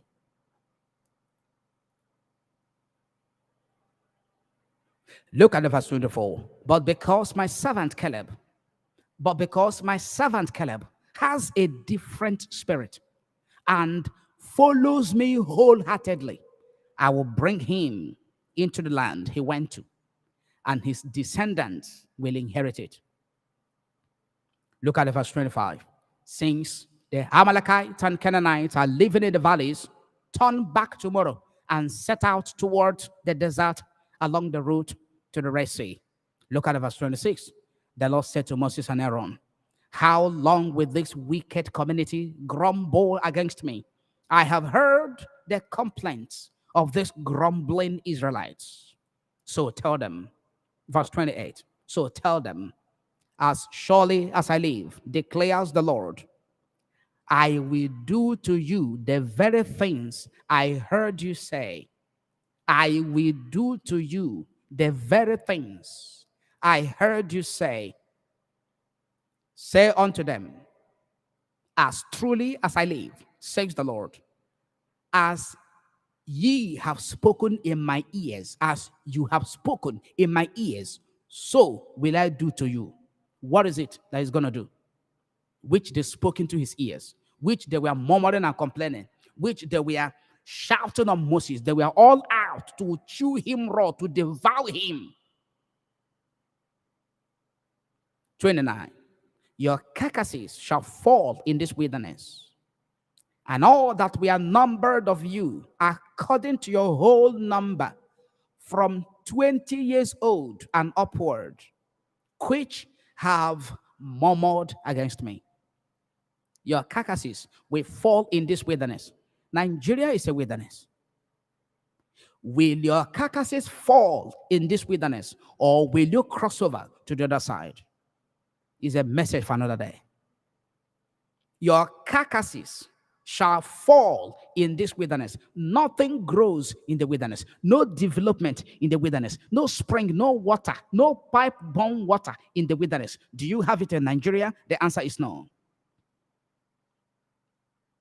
Nothing, anything that comes into Nigeria dies. Any handset. Look at all these phones I have here.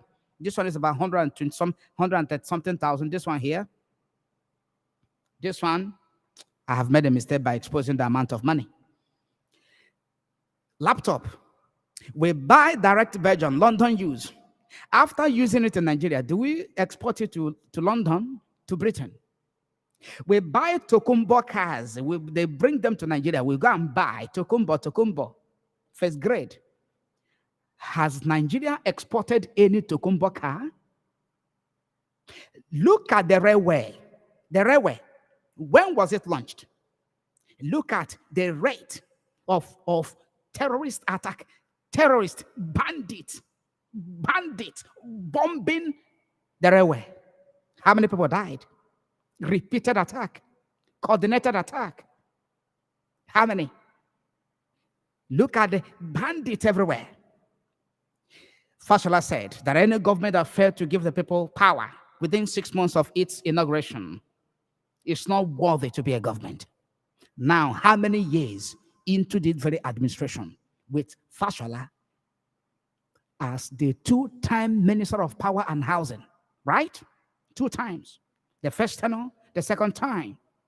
Before, maybe they reassigned. I don't know if he's still, because I don't even care what portfolio do they have now. I don't care. Maybe he's still there, or they have reassigned him to another portfolio. Do we have light? Let me prove to you that we are using generator.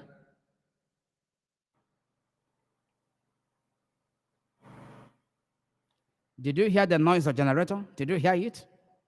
You know, we are using different kind of equipment to kill the background noise. Let me show you.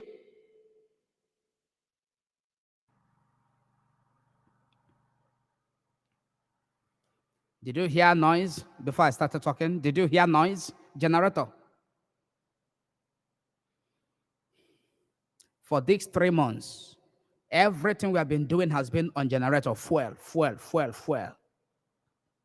The fuel crisis is there. The scarcity is there. The hike in price is there.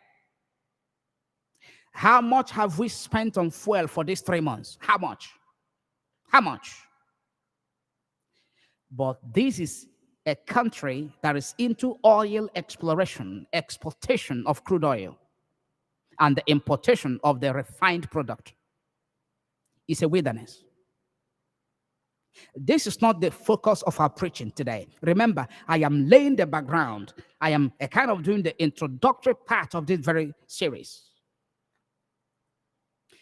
Back to Numbers 14, verse 29. Your carcasses, that is what they were saying. In anger, in disbelief, in doubt of the ability of God to bring them to the promised land. They say, oh, we will die in this wilderness. Our carcass will fall everywhere. Our little children will become prey to all the wild beasts. We can't make it. Why did you start this agitation, Nnamdi Kanu? You have put us into trouble. And God said to them, as you have spoken in my ears, that is exactly what I will do. What is it? 29. Your carcasses shall fall in this wilderness, and all that we are numbered of you, according to your whole number, from 20 years old and upward, which have murmured against me. And I asked you a question. Will you allow your carcass to fall in this wilderness? We are not, there is no life in the wilderness.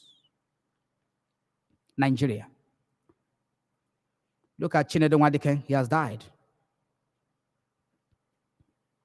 He survived the kidney failure, as we're meant to understand.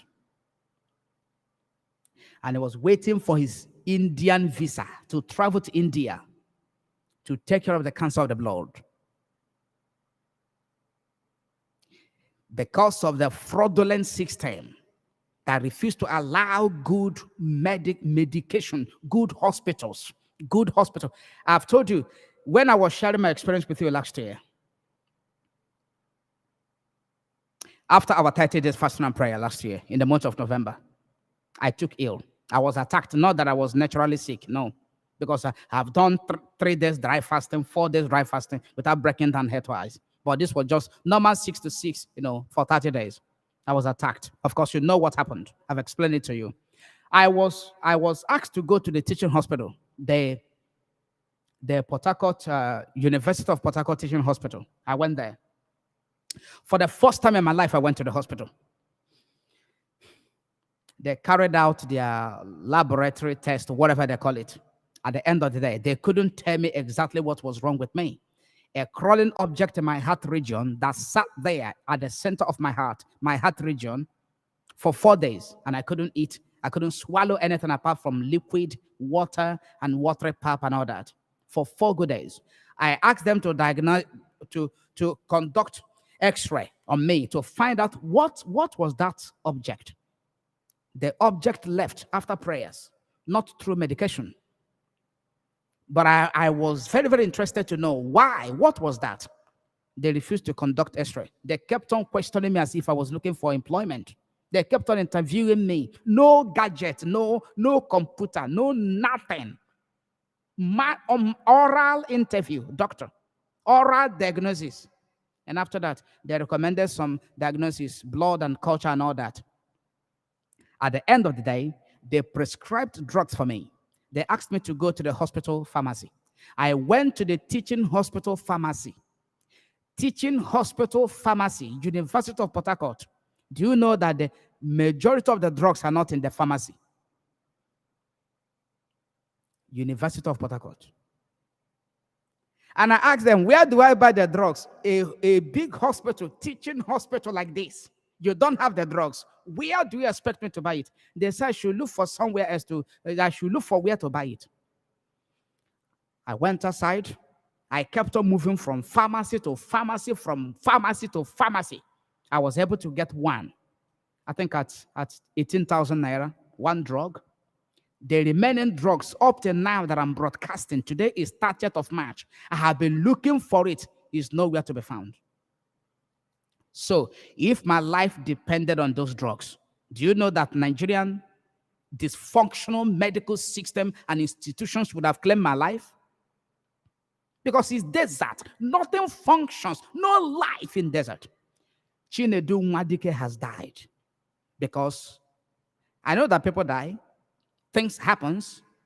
But there are things that could be attributed to a dysfunctional system. It is very clear. This is why no political office leader travels, office holder travels, stays in Nigeria to take medication.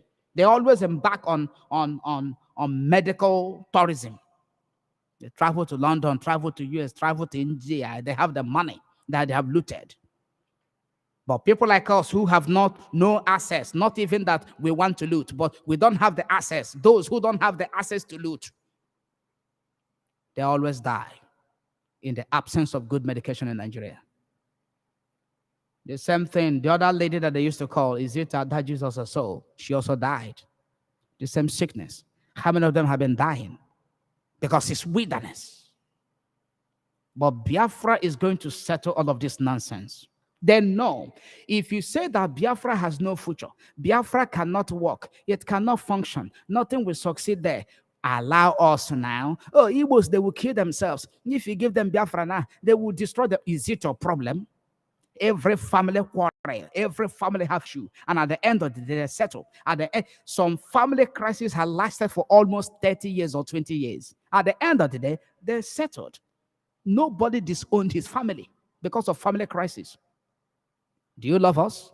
If you love us, allow us to go. The question is this: your carcasses will fall in this wilderness. That is what God told them, the verdict, the judgment on them. And I'm asking you, will you allow your carcasses to fall in this wilderness? Or do you prefer to cross over with your children, with your degree, with everything you have achieved, your attainment in life, to the land of the rising sun, the land that flows with milk and honey, hell and hearty, alive, alive, you won't die? The question is for you to answer. Verse 30, doubtless you shall not come into the land concerning which I swear to make you dwell therein, save Caleb, except Caleb, the son of Jephunneh, and Joshua, the son of Nun. Verse 31, but your little ones, which you said should be a prey, them will I bring in, and they shall know the land which you have despised. They shall know the land which you have despised. Every politician, God is saying, this very land you despise, this Nnamdi Kanu you are fighting against, because you want to bring us to the land that God promised us. Your carcass will be scattered, littered in this wilderness. And your younger ones, your young ones, your children, children, the next generation, I will bring them into the land you despised, into the Biafra restoration that you are fighting against. I will bring them in, and you will die in the wilderness. Nobody will bury you. But as for you, verse 32, your carcasses shall fall in this wilderness. Verse 33, and your children shall wander in the wilderness for how many years? That's where we are now. That is where we are. For how many years? Numbers chapter 14, verse 33. After you fall in this wilderness, you'll die and perish. As you said, you will die. You will die. I will bring your children, your little ones, to the land I promised them, which you despised. But then something will happen because of your evil. Because of your disbelief and doubt of my abilities to bring you to the promised land, your children shall wander. They shall wander in the wilderness for 40 years. 40 years. 40 years. And they shall bear your whoredoms until your carcasses be wasted in the wilderness. And Ivy says, your children will be shepherds here.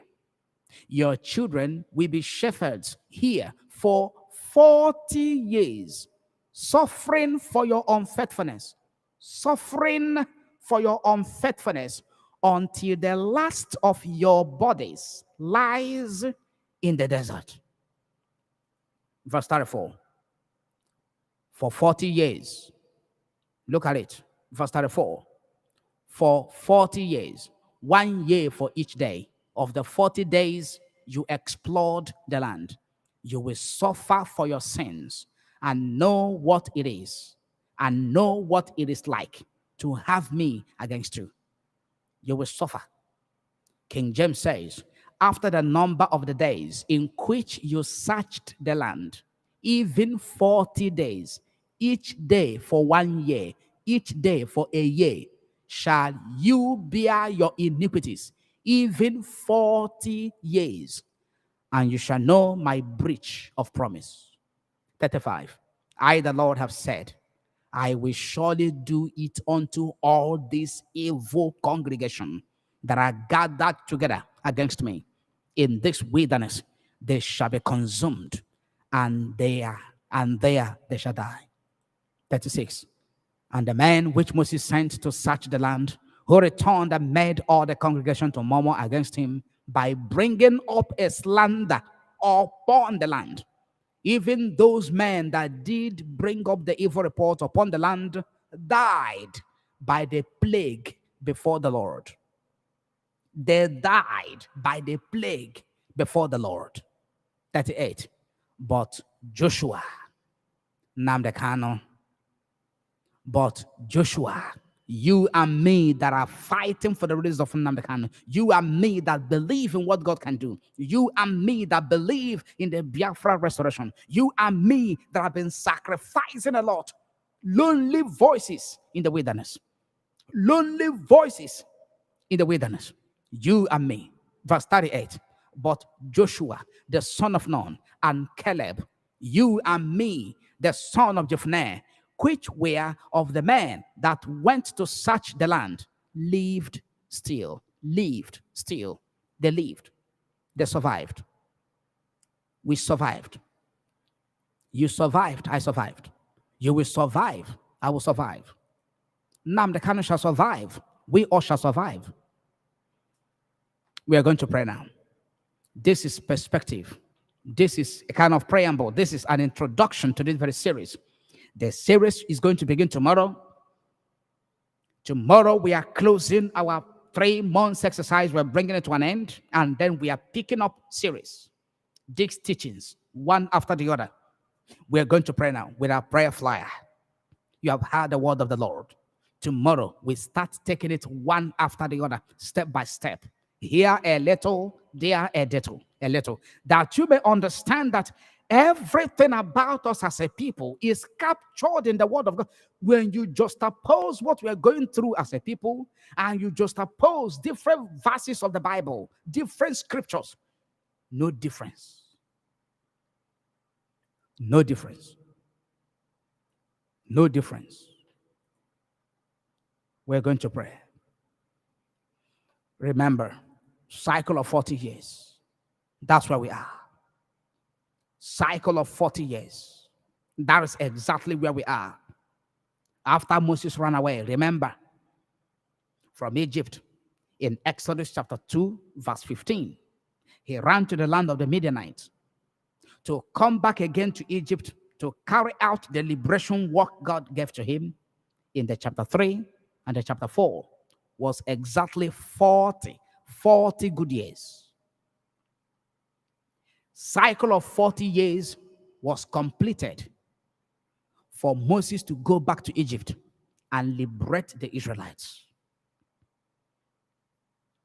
From 1966 to 2006.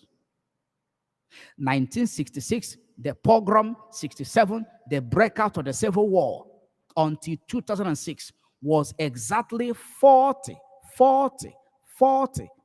good years. 40 good years. God allowed the generation of Biafrans that fought the Biafran War to complete their cycle of 40 years before IPOB came into existence. You know, the leader of that very generation was Ojukwu. All the while he was alive, God was not in a hurry to raise another leader for that particular generation.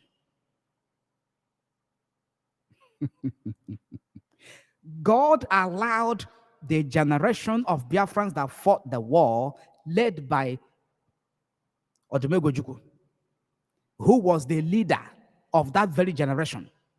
God allowed them to complete their 40 years cycle as a generation from 1966 to 2006. All the while that Ojukwu was alive, God did not raise another leader to lead that same generation. Even though Masop came into existence, that was not a perfect replacement of the leader, Ojukwu. And God allowed them to complete their cycle of 40 years in 2006.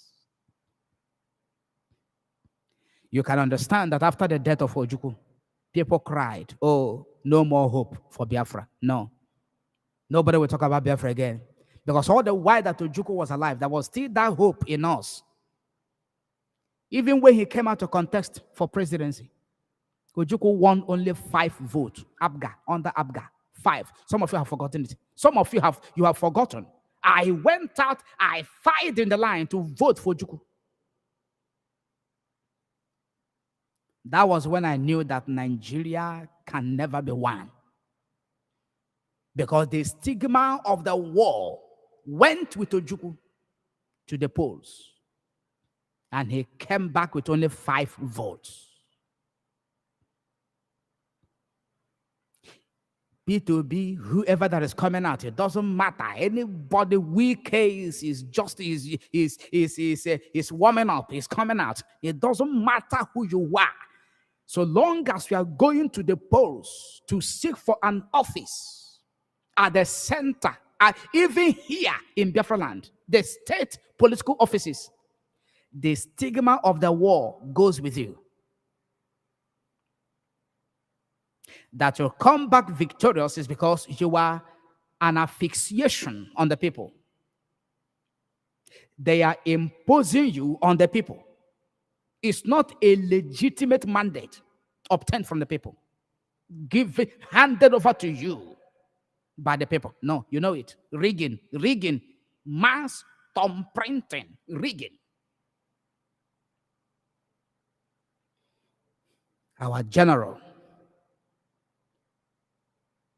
gave it a thought to assimilate into the Nigerian politics, into the Nigerian politics and system, to integrate, to forget about the war, believing that he has been accepted into the system. How many years down the line? Yet, the stigma of war went with Ojukwu to the polls under Abga, and he came back with only 5 votes.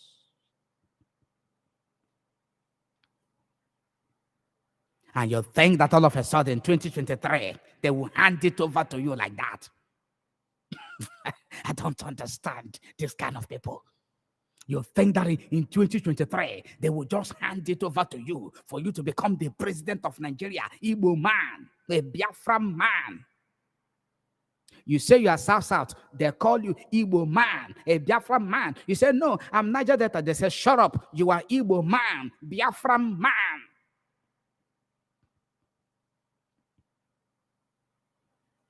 "40 years was completed. 2006, Mossop came to limelight, but there was a derailment of the movement. And God waited for extra 7 years after the completion of that 40-year cycle in 2006. 7 years on top of it, leading to 2013. IPOB came up.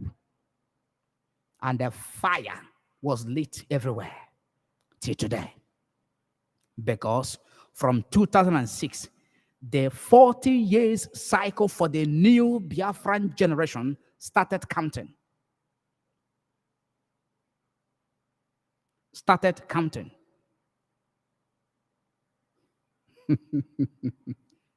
Started counting. So our own cycle, our 40-year cycle is already counting, as I've been saying.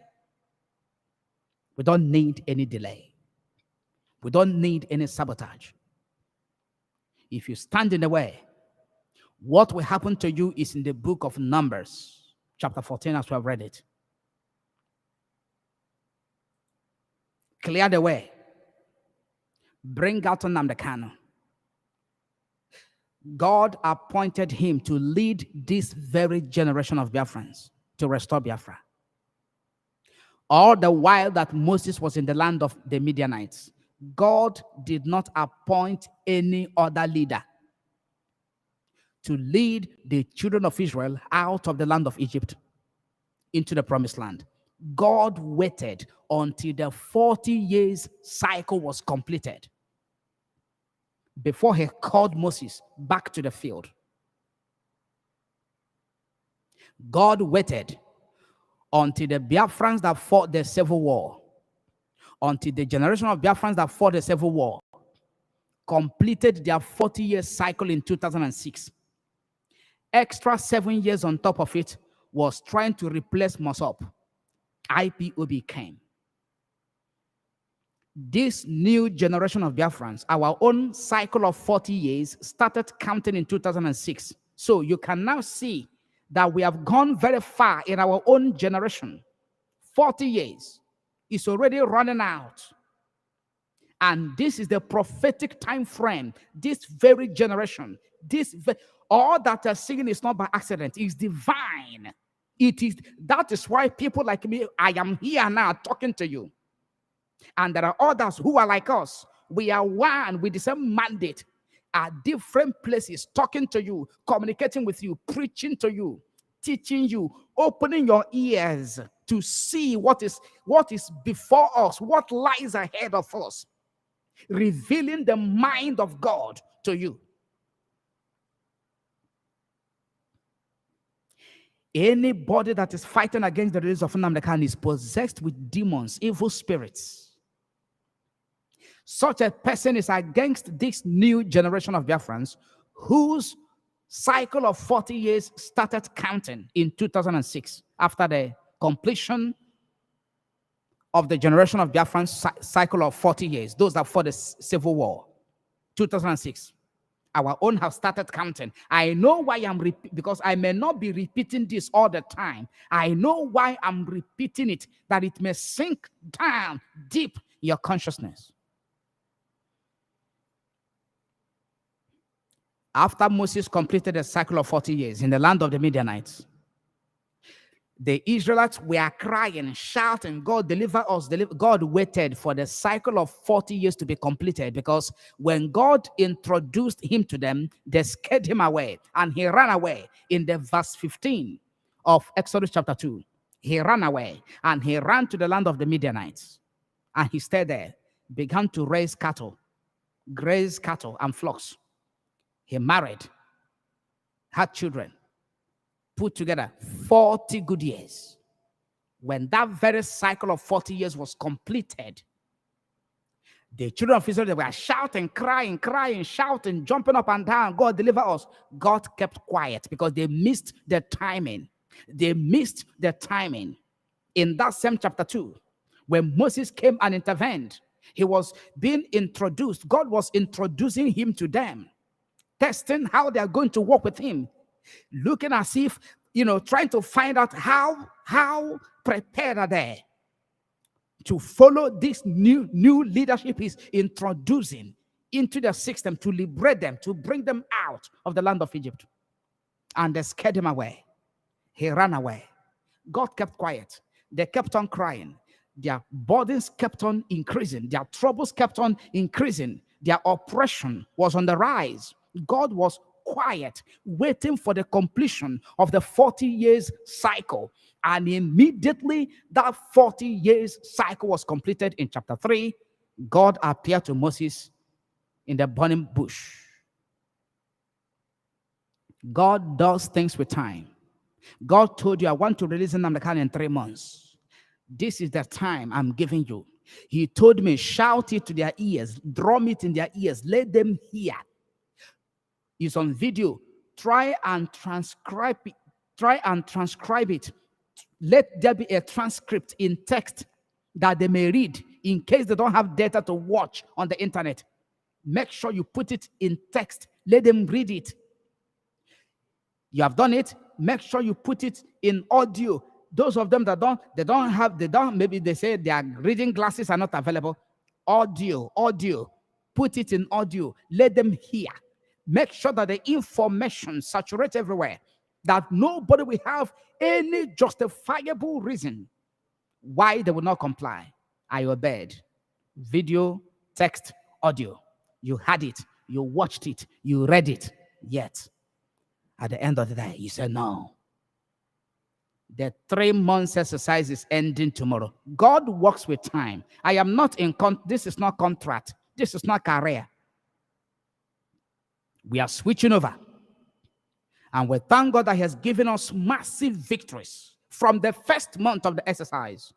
Each of this month, there were outstanding victories that God gave to us. In the same month of January, the court case that was instituted against the Nigerian state, all the way from the month of August 2021, Mazi Nnamdi Kanu won that very case in January, the first month, setting the stage for the judgment at the Federal High Court, Abuja. God has done what he said he would do. You refuse to do the one he told you to do. You breached the agreement. You breached the agreement. You didn't follow the instructions and the condition. That is why Nnamdi Kanu is still there. But it's coming out. The stage is set. No more amendment of charges. We achieved it in the month of February. We achieved it. No more amendment of charge. They can't amend that charge again. Those 15 amended count charges. That's the end of the road, because the judge is going to rule on it on the 8th of April. You remember on the 16th of February, they wanted to run away from the court. Go and watch the broadcast on the 16th of February. Go and watch it. After this broadcast, go and watch it. As we are praying live on air, God spoke to me that they want to run away from the court. They don't want to hear that very application, the 42-page application filed by the legal team of Nnamdi Kanu, challenging the 15 amended count charges that was introduced into the legal battle on the 17th of January, 2022. They wanted to run away from the court. God told us, using the book of Job chapter 28 verse 10, he said, lock up, set bars and doors, lock up the courtroom. Nobody will move out of the courtroom until they hear that very application. They must hear the application. They want to run away from hearing it, because they know that any time that the judge hears a matter, the next thing is to rule on the matter. And the sooner the judge hears the matter, rules on the matter, that is the end of it. So they don't want to come to the stage of hearing the matter. They like to run away from hearing it because they know what follows next. We achieved it in the month of February. We achieved it. God was so much in a hurry. We locked up the courtroom and we decreed on this platform that nobody will move out of that room until they hear the application. And at the end of the day, the judge had it. You remember? They refused to allow the court, the lawyers to enter inside the courtroom. You remember? And I gave a prophecy that in 10 minutes, they will be allowed. And that was exactly what happened. I'm going to show it to you now. I gave a prophecy. I said 10 minutes time, they will allow the lawyers to enter. That they must allow the lawyers to enter inside that courtroom. And in 10 minutes, they were allowed. I will show it to you now. After that, we'll continue. They were allowed. This very broadcast, I'm going to fast forward it to find out exactly where I gave that very prophecy. Or use that. Let me look for it. I'm going to find it. That was 16th of February. Of course, you know it. Those of you that were with me that very day, those of you that were here live on air with us, you know it. I'm going to share it now. Every month, God gave us victory. January has its own victory. February, we won. March, we won. God manifested himself.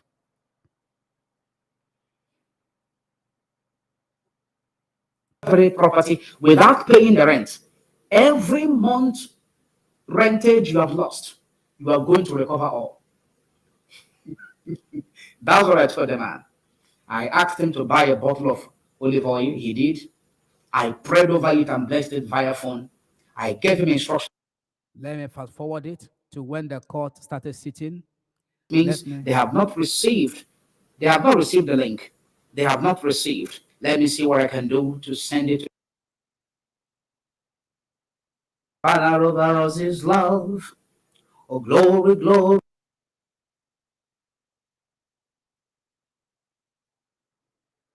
That the accused be discharged. Yes. Let me share the screen. Let me share it. Thank you. It's around 2 hours, 40 something minutes when I gave that prophecy. Okay, let's see. In the mighty name of Yeshua HaMashiach. I also pray for many in the diaspora who are protesting as well on the streets, and all and sundry that are fasting and praying today, gathered around this very platform or wherever they are in their offices and business places. It doesn't matter where they are in, who can do all things. Chukwukika Abiyama. Abiyama is the corrupt version of Abraham. Abiyama, Abraham. Chukwukike, the God, the creator. God, the creator. Chukwukike, the creator. Chukwukike Abiyama, the creator of heaven and earth. The God of Abiyama, Abraham. Answer us today and liberate our leader, Mazi Nnamdi Kanu. In Jesus' mighty name, amen. Go ahead with that prayer. Go ahead with that very prayer. By the power in the name of Jesus Christ of Nazareth, go ahead with our prayer. I am saying amen to your prayer as well. I'm saying amen to your prayer. May God continue to protect you for us, Pastor Maxwell Nnawuihe. Amen. God will continue to protect me. In the mighty name of Jesus Christ of Nazareth. There is an update. Yes. There is an update on the screen. Look at it. Yes. We are hearing that the lawyers are being restricted into. Now listen, that's when I gave that prophecy. That is when I gave that prophecy on the 16th of February. Every month, God gave us victory. We won. We won. We won. Listen. To the court. We are hearing that the lawyers are being restricted into the court. That cannot last. It cannot last. It will not last more than 10 minutes from now. Mark my word. Yes. I have given this very prophecy live right now. Yes, it cannot last that the lawyers are being restricted from entering into the courtroom. If that is the truth, if that is the case, I am saying 10 minutes from now, 10 minutes from now, they'll be allowed. That's why we are here live and direct. That is why we are here. Do you think we are here to play? Do you think we are here to gossip? No. We are here that God may use us to do what is impossible in the eyes of men. Listen again. The Mazi Nnamdi Kanu. In Jesus, that the lawyers have been restricted into the court. That cannot last. It cannot last. It will not last more than 10 minutes from now. Mark my word. Yes. I have given this very prophecy live right now. Yes, it cannot last that the lawyers are being restricted from entering into the courtroom. If that is the truth, if that is the case, I am saying 10 minutes from now, 10 minutes from now, they'll be allowed. That's why we are here live. Did it happen or not? Go and watch it again. Some of you are nodding your head now. You were not here that day. Some of you. On the 16th. Oh, dear Lord. What God used us to do is amazing. As Deuteronomy chapter 18, verse 22 told you, he said, that is the mark of a prophet. When he tell you this is what God said, and it comes to pass, it is a prophet. I've also explained other things that could be responsible for lack of manifestation of prophecy. I've explained it. I'm not going back to it because we are focusing on something entirely different in this broadcast today. I gave the prophecy. You saw it now. You have seen it. That day, 16th of February, Wednesday. That very day that they wanted to run away. That's why they didn't want the lawyers to have access to enter inside the courtroom. They wanted to do what they did some time ago. They chased all of them away. Only Mazi Nnamdi Kanu was inside the courtroom, him and the judge alone. The next thing we had is that the case had been adjourned. No discussion, no deliberation, no court sitting, no hearing, no advocacy, no nothing in the courtroom. That's exactly what they wanted to do on the 16th of February. But we were here live on air, and we said it cannot happen. God said to me, use the book of Job chapter 28 verse 10. set bars and doors, lock up the courtroom. Nobody will go out until they hear the matter. They didn't want the lawyers to enter, and I said that 10 minutes they will be allowed. And 10 minutes they were allowed. I will bring the evidence to you. 10 minutes they were allowed into the courtroom. You will hear it now, and you'll be shocked for the first time. Some of you that have not been following this very wonderful platform. Some of you that think, oh, God is not here to help anybody. We must take our destiny in our hands. Yes, but you must do so with divine guidance that you may succeed. God has been here all the while. He's been here. Let me show you to confirm that exactly 10 minutes that we allowed according to the prophecy. I'm going to remove this very screen now. Let me remove it and bring another screen that you may understand that we didn't come on our own. God in heaven sent us. And because he sent us, nobody can stop us. Now, I am bringing a screen to you that you will use and confirm in 10 minutes time. According to that prophecy I gave that very day, 16th, the lawyers were allowed. 10 minutes, as I said. Now listen. It's already 2 hours, 1 minute. We are gravitating towards bringing this broadcast to an end. But then we must do this. Listen. Listen. Listen. Just pay at just anything that is distracting you now. Stop it. Focus that you may confirm that actually the lawyers were allowed 10 minutes. According to my prophecy, 10 minutes they were allowed into the courtroom. 10 minutes they were allowed. Listen.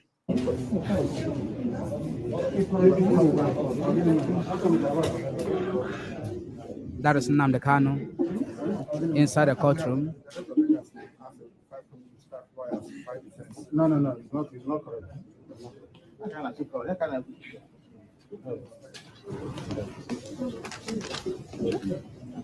Let me take it back a little bit.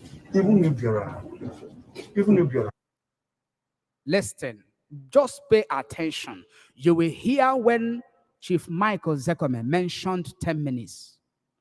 If you don't listen now, you will not hear it. You will not confirm that prophecy. Just listen very attentively. You will hear when Chief Michael Zekome was complaining. He was angry. And he said that he has been stopped. He has not been allowed, him and the Jofo, into the courtroom for 10 minutes. He mentioned it with his own mouth. Exactly the same thing I said in prophecy. 10 minutes. I was not in Abuja, but I was in the spirit. And God spoke. Listen. it's not correct.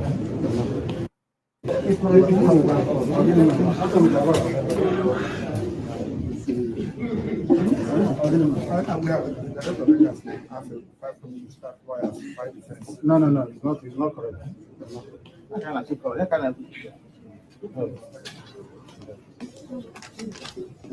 Listen. Even if you're a lawyer, it doesn't matter. It is the judge that will not say, I remember last time when I wanted to make more than one. She said no. So even if we have to go to do, why you not for the judges to say you can announce it? It's my prerogative as the lead counsel to announce my team. Nobody can. Chief Michael Zekome said, it is my prerogative as the lead counsel. I am quoting him now verbatim. In case you didn't hear what he was saying, he said, he was trying to explain. Look at the person there. That is the younger brother of Nnamdi Kanu, Prince Emmanuel. Chief Michael Zekome was trying to explain. He said, it is my prerogative as the lead counsel to announce those who are going to be representing my client with me. Listen. To announce my team. Listen. It's my prerogative as the lead counsel to announce my team. Nobody can take that from me. Listen again. To say you can announce it. It's my prerogative as the lead counsel to announce my team. Nobody can take that of you. It is my prerogative as the lead counsel to announce my team. Nobody will take that from me. That's what he said. I continue. Nobody can take that of you. Nobody challenging that. Exactly. Nobody.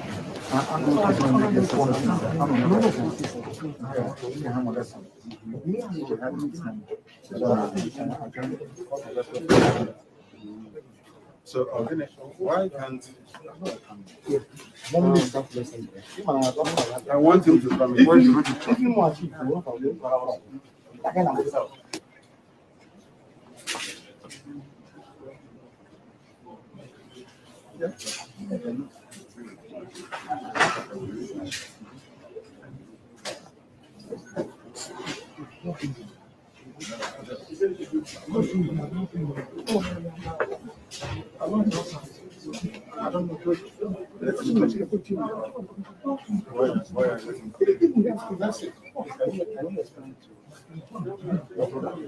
No, take this in easy. Nobody is stopping anybody.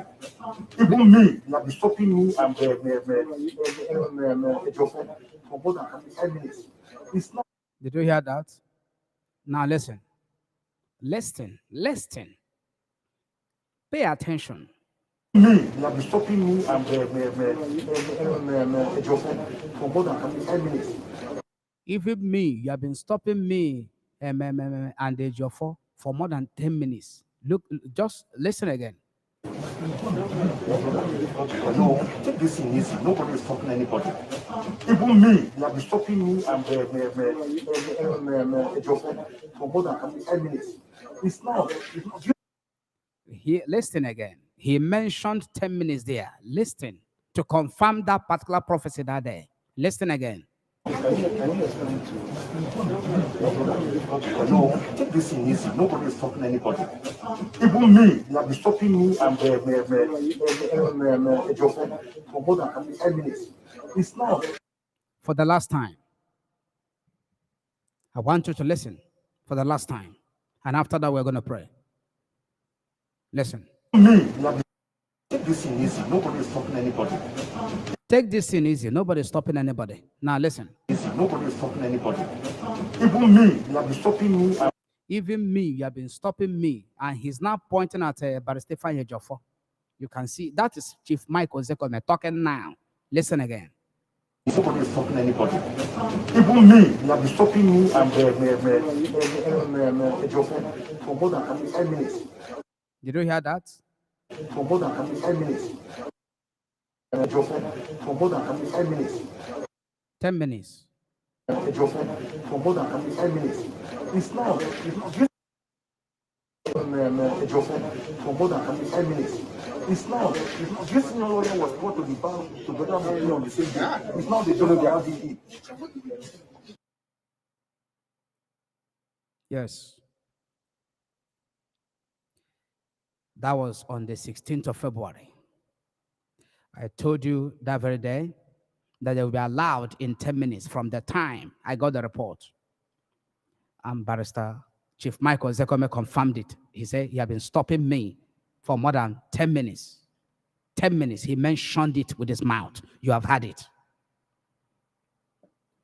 And when they were now allowed, the court sat. The matter they were running away to hear, which is the 42-page application to quash the 15 amended count charges that they never wanted to hear. They didn't want to hear that application. But with our prayers, this exercise made them to hear it. And now, they now adjourned the 20th date court sitting to the 8th of April for the ruling. No more. They have had it. They never wanted to hear it. They have had it. Nnamdi Kanu took plea in the month of January. They had the application to quash the charges that was brought, that was introduced on the 17th. Remember the 17th, I gave prophecy what happened. Now it is set for judgment to deliver verdict on the 8th of April. We have won. And there is nothing they will rule. They cannot return those 15 amendments. They can't. They cannot. But for the defiant attitude of our people, we wouldn't be talking about the 8th of April. We wouldn't be talking about it. We wouldn't. Mazi Nnamdi Kanu would have been released the same month of January. The same month. That is, the evidence are there, very abundant. But they disobeyed. The same way that God was reprimanding the Israelites. He said, you have continually to treat me with contempt. This is 10 times. All the miracles I performed, all you have seen with your eyes in Egypt, yet you don't believe me. Yet you don't trust me. Yet you don't believe I can do it. You are full of doubt. Therefore, as I heard you say in my ear, all these things, murmuring, complaining, gossips, I'm hearing in my ears, I will do it to you. That's what I've said. We have to pray. We are not going into interaction today. Tomorrow will be our interactive place because of time. We have only 2 hours, but we introduced a series that we're going to continue tomorrow today. That is why, we have not actually prayed. We have been praying before we came live. We have been praying in our privacies with my team. We have been praying before we came live on air. So our coming here is to summarize our prayers and, of course, look into certain issues and matters affecting us on the way forward. We are going to pray right now. We must pray. Our prayer flyer. Wherever you are, it is time to pray. It is time to pray. Isaiah 61 verse 1. The Spirit of the Lord is upon me, because the Lord has anointed me to preach good tidings unto the meek. He has sent me to bind up the brokenhearted, to proclaim liberty to the captives, and the opening of the prison to them that are bound, in the name of Yeshua HaMashiach. The Spirit of God is upon us. Wherever you are, begin to pray. To proclaim liberty to the captives. To proclaim liberty to Nnamdi Kanu. Stretch your hands toward the screen, as you can see his picture right there. To proclaim liberty to this great man that God has sent into our land, to lead us to our promised land, to lead us to the land of Biafra. Proclaim liberty. Liberty. Liberty from gossipers. Liberty from conspirators. Liberty from every attacks and every gang up, every arrangements and associations of the sellouts and the saboteurs and the Nigerian government against him on the 8th of April. Liberty. Begin to pray. We proclaim liberty by the Spirit of the living God. Isaiah 61 verse 1. The Spirit of the Lord God is upon us. The Spirit of the Lord God is upon us. We are filled with the Spirit, children of heaven. We have the Spirit of God, the Spirit of adoption, by which we cry, Abba, Father. Holy Spirit is upon us. Because the Lord has anointed us to preach, not only preaching, but to proclaim liberty to the captives. Nnamdi Kanu is one of them. He has been held captive. He has been held in captivity. This is 9 months. Captive. Liberty is coming to you. Nnamdi Kanu, liberty is coming to you. Liberty from incarceration. Freedom from the DSS dungeon in Abuja, Nigeria. I want everybody, stretch your hands towards the screen. Begin to pray. We proclaim liberty to you. His Royal Majesty, Egwuku III, Isama Ibeku, Umuahia, Abia State, Biafra land, the leader of the indigenous people of Biafra, IPOB, the director of Radio Biafra, you, Mazi Nnamdi Kanu, we proclaim liberty from every captivity you have found yourself in the hands of the DSS. Everybody, as I'm stretching my hands toward the screen, stretch your hands toward the screen, begin to pray. Go ahead and pray. We proclaim liberty to you. Liberty from your accusers. Liberty from your sellouts. Liberty from those sabotaging your release. Liberty. In any way they are holding you, anything they are using to hold you, any fabricated evidence, any fabricated destructive evidence that is in their hands that they want to use to continually hold you down in the DSS dungeon in Abuja, Nigeria, we proclaim liberty to you. Nnamdi Kanu, we proclaim liberty. Everybody go ahead and pray. We proclaim liberty. Liberty. Liberty. We proclaim it. By the power in the name of Yeshua HaMashiach, we proclaim liberty to you, Nnamdi Kanu. Liberty from your accusers. Liberty from every witchcraft gang up. Liberty. Liberty. In anywhere that have tied your liberty, that they have stolen your liberty, they have locked it, they have caged it. They say you can't be free. They say you cannot come out until 2023. They are all liars. They are, every one of them, they are all blatant liars. We command liberty. Lord, by your spirit, the spirit of liberty, take over the case of Nnamdi Kanu. Proclaim liberty. Everybody, begin to pray. The spirit of liberty, take charge of this case once again. We know you are in charge, our Lord and our God. We know you have been in charge from the beginning of this exercise, oh God. Even before we started to obey you, you took over because he's your servant. You took over because you sent him. You know his whereabouts, his challenges, his incarceration, his extraordinary rendition from Kenya to Nigeria. You knew it as they chained him to the floor that very time. 8 days, you saw it, you knew it. They put him inside a private jet and they brought him back to Nigeria and locked him up in the dungeon. You know it. His liberty is what we proclaim. Nothing more, nothing less. We proclaim his liberty. Isaiah 61 verse 1. By the Spirit of the Lord. By the Spirit of the Lord. Nobody can stop the Spirit of the Most High God in heaven. No power, no judgment, no court proceeding. No DSS, no governor, no president, no politician, no witch, no wizard can stop the Spirit of the Most High God that is bringing liberty to Nnamdi Kanu. They can't stop him. The unstoppable Spirit of the Most High God. By your power, we proclaim liberty. Liberty. If the Son shall set you free, then you shall be free indeed. Liberty to Nnamdi Kanu. Liberty from incarceration, liberty from the DSS dungeon in Abuja, Nigeria, liberty, liberty, liberty from restriction, liberty from every inhuman and degrading treatment being meted out to him by the detaining authority, by all the evil souls whose hands are stained, whose hands are defiled with bribery. In this case, liberty. Liberty we proclaim in the morning. As the sun shines in the morning, let it shine. Let it bring liberty to you, Nnamdi Kanu. Not liberty spiritually alone, but all-round liberty. Coming out of the DSS dungeon in Abuja, Nigeria, liberty, we proclaim it.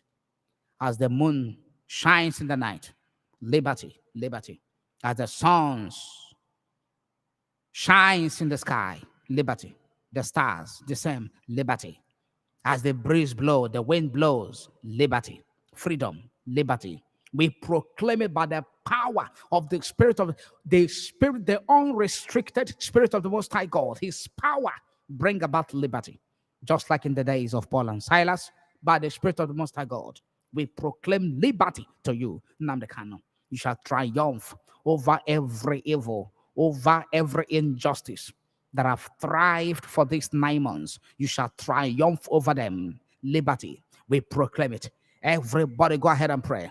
We proclaim liberty to you. Liberty. Be liberated from your shackles. Be set free from the dungeon. Be released from the dungeon. We proclaim liberty by the Spirit of the Most High God. Not by power, not by grammar, not by gossip, not by backbiting, blackmail, no. Not by witch hunting, no. Not by slandering, never. By the Spirit of the Most High God, who art thou, O great mountain before Zerubbabel.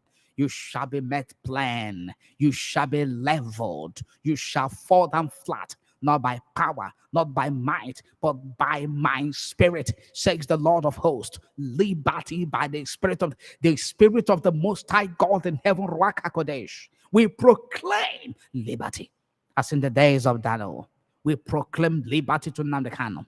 As in the days of Shadrach, Meshach, and Abednego, we proclaim liberty. As in the days of Joseph in the dungeon, we proclaim liberty unto Nnamdi Kanu.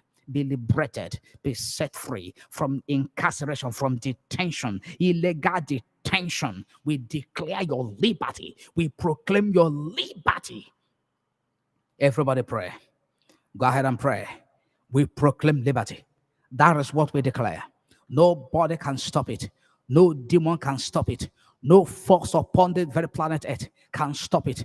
This very liberty we proclaim is unstoppable. Let it echo in the realms of spirit. Let it begin to reverberate in the realm of the spirit, down to the ears of Nnamdi Kanu, down to his subconsciousness, that he will begin to embrace it, that he will begin to appropriate it to himself. Everybody pray. We proclaim liberty. Liberty. Thou God of liberation, come and liberate Nnamdi Kanu from the shackles, from the chains of captivity, in the hands of the wicked, in the hands of the aggressor. Blessed Father, by your spirit, liberty. We proclaim liberty. We proclaim liberty. In the name of Jesus Christ of Nazareth, we proclaim liberty. Liberty to Nnamdi Kanu.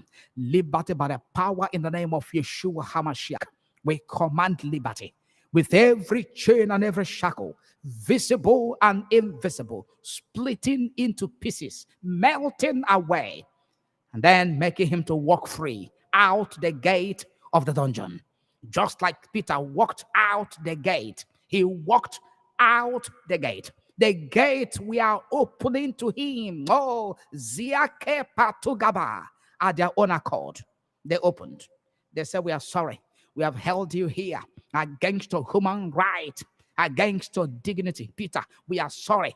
You don't need to touch us. You don't need any key. We are opening to you because the Spirit of God, Kina Diakepo Ziateya, was there, made manifest by the angels.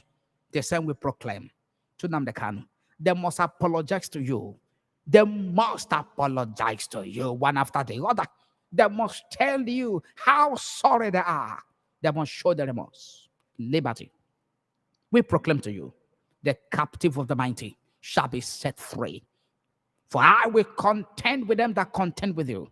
I will contend with any man that is contending against the release of Nnamdi Kanu, with their biro, with their computer, with their laptop, with their platforms, their Facebook platforms, their website, their blog site, their radio stations, their television stations, all their connections, their diplomatic offices, all their political offices, everyone with their money, their bribery, their position against the release of Nnamdi Kanu. I will contend with them that contended with you, and I will save you.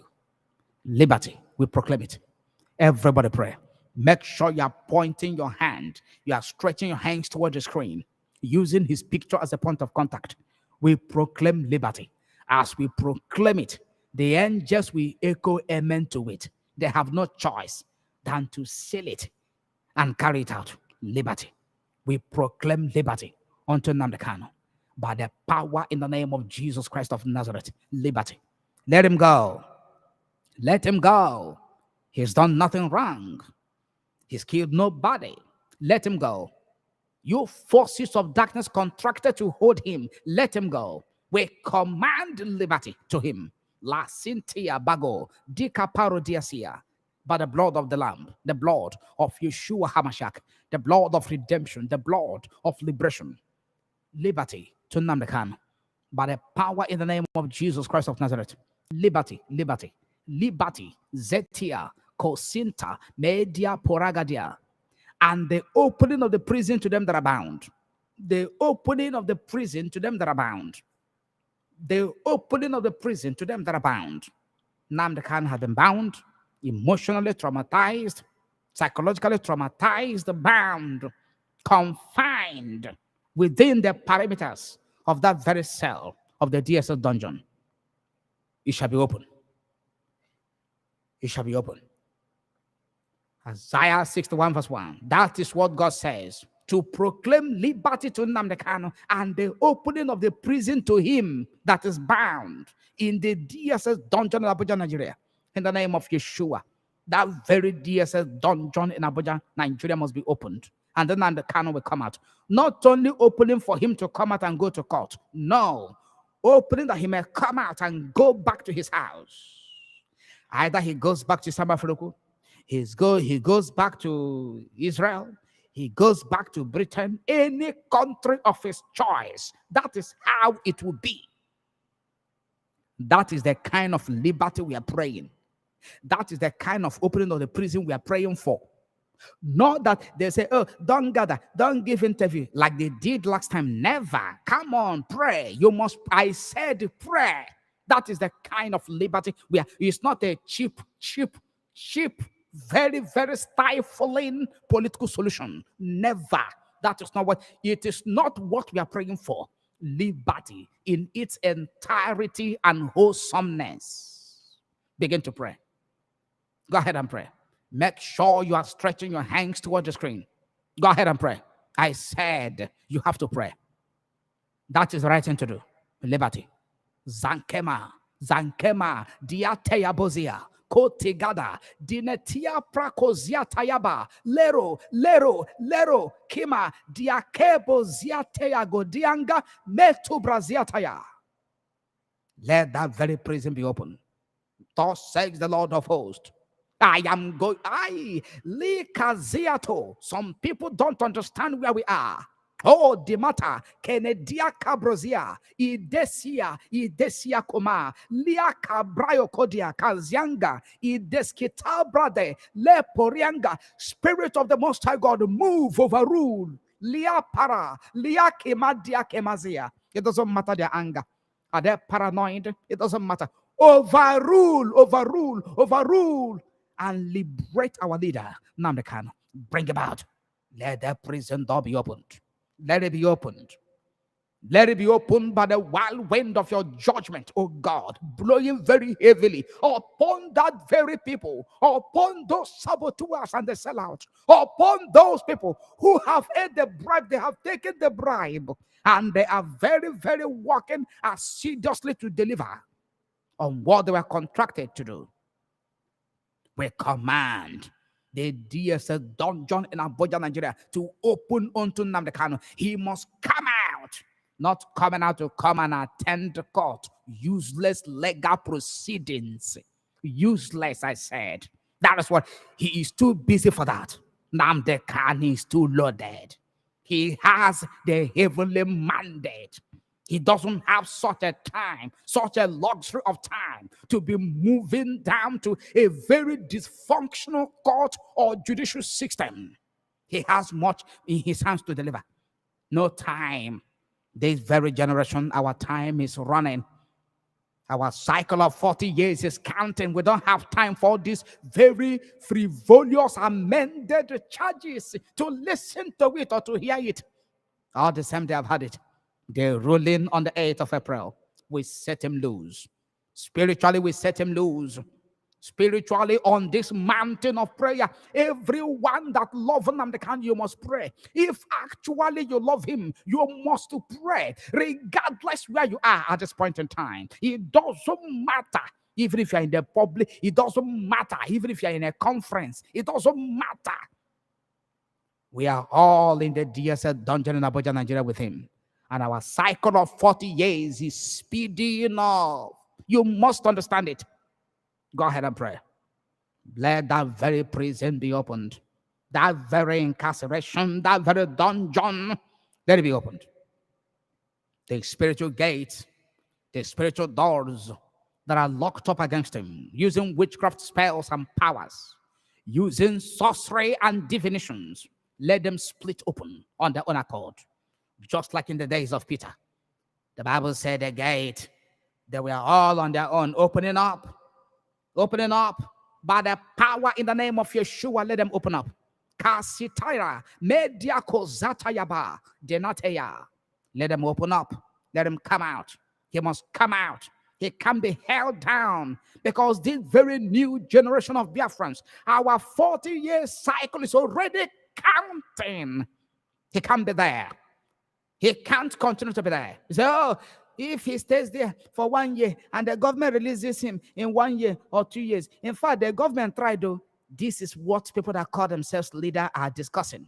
While we are fasting and prayer, while we are fasting and praying, this is what they're discussing. While we are protesting, this is what they're discussing. As we are live now on air, making sacrifices, this is their mindset. Holy Spirit overrule and overrule. Bring Nnamdi Kanu out. In the name of Yeshua HaMashiach. In the name of Yeshua HaMashiach. In the mighty name of Yeshua HaMashiach. Bring him out. Never allow him to remain there. April, now, bring him out. By the power in the name of Yeshua HaMashiach. Thou Most High Elohim, you that can do all things, bring him out. No man can do this except you. No one can do it. There is no one that you are the one, ancient of days, and you will do it. You will deliver. You are the mighty deliverer. Bring him out. Let that very door, that very bar be broken to pieces, that he may come out. Every spiritual gate, every spiritual door that has been locked up against Israelis, locked against his liberty, his freedom, his release. We release thunder without rain to strike the doors, dismantle them from the pillar and the post. Let them come out. In the name of Yeshua. In the name of Yeshua. In the name of Yeshua. By the power in the name of Yeshua HaMashiach. Everybody shout amen. Everybody shout amen. Lekasia. We are going to the last prayer point, which is very, very key. Very important, very powerful. It's a key. We are holding it. They can't take it away from us. We are holding it to lock them up. Lock up their womb. Destroy everything they have put in their womb. We are going to cut open their womb and force miscarriage of their evils in their womb against Nnamdi Kanu to take place. Hosea chapter 9, verse 14. What will you give them, O Lord? Give them miscarrying womb and dry breasts. Everything they carry against Nnamdi Kanu, let them miscarry one after the other. Every evidence they carry against Nnamdi Kanu, fabricated anywhere. Every voice note that they are carrying, spreading around in their forums against Nnamdi Kanu, every fake implicating evidence, incriminating evidence that they are carrying about against Nnamdi Kanu, every falsified document that they are printing out, arranging it, editing it on their system, trying to use it as evidence. Look at them, look at them arranging. They are arranging. They shall miscarry. Every evil you carry in your portfolio against Nnamdi Kanu, you shall miscarry it. Every evil they carry in their mind against Nnamdi Kanu on or before the 8th of April 2022, they shall miscarry it. We are in the mode of prayer. Some people may not understand. Holy Spirit is hearing us. The angels are enforcing everything we are declaring. They shall miscarry it. Every sentence that Justice Binta Nyako is carrying in her mind, carrying in her heart, waiting for the 8th of April to deliver it against Nnamdi Kanu, she shall surely miscarry it. Even if she is watching us now, she has no other choice than to miscarry it. We don't care who is looking at us. We don't care who is watching this broadcast, listening to it. As we are declaring it, that is how it will happen. Let them go and intensify their sorceries. Let them go and intensify their sacrifices. Let them go and intensify their briberies, all their invocations or enchantment. This prayer must surely come to manifestation. It doesn't matter what they do. They shall miscarry it. Zakatabaya, Denetia, Bakotenga, Geto Braziata, Iketi Gadozia, they shall miscarry. Every evil they carry in their mind, every evil they carry in their briefcase, every evil they carry in their file, every evil they carry about in their inboxes, Oh, have you heard? They have given us evidence to Mazi Nnamdi Kanu. Today we are going to finish him. We are waiting for the 8th of April. These people are mad. They are streaking with the spirit of insanity. They are obsessed with sabotage and betrayal, and then they are running mental. They shall miscarry. Go ahead and pray. They shall miscarry it in Biafra land, among every social, cultural group. Whatever they carry as evidence, as an indictment, as an incriminating evidence against Nnamdi Kanu on or before the 8th of April 2022, they shall be looking for them, trying to use them. They can't find them again. Let's pray the prayer we prayed before. We are sending viruses into their systems. Every document that they have against Nnamdi Kanu in their hard drive, their external drive, in their flash, their card reader, it doesn't matter where they have saved it. They keep opening it in the midnight. They will look at it and say, wow, by the time we release this one, he's gone. The next time they will go there, it is corrupted. The file cannot open. Go ahead and pray. As we pray, that is how it happens.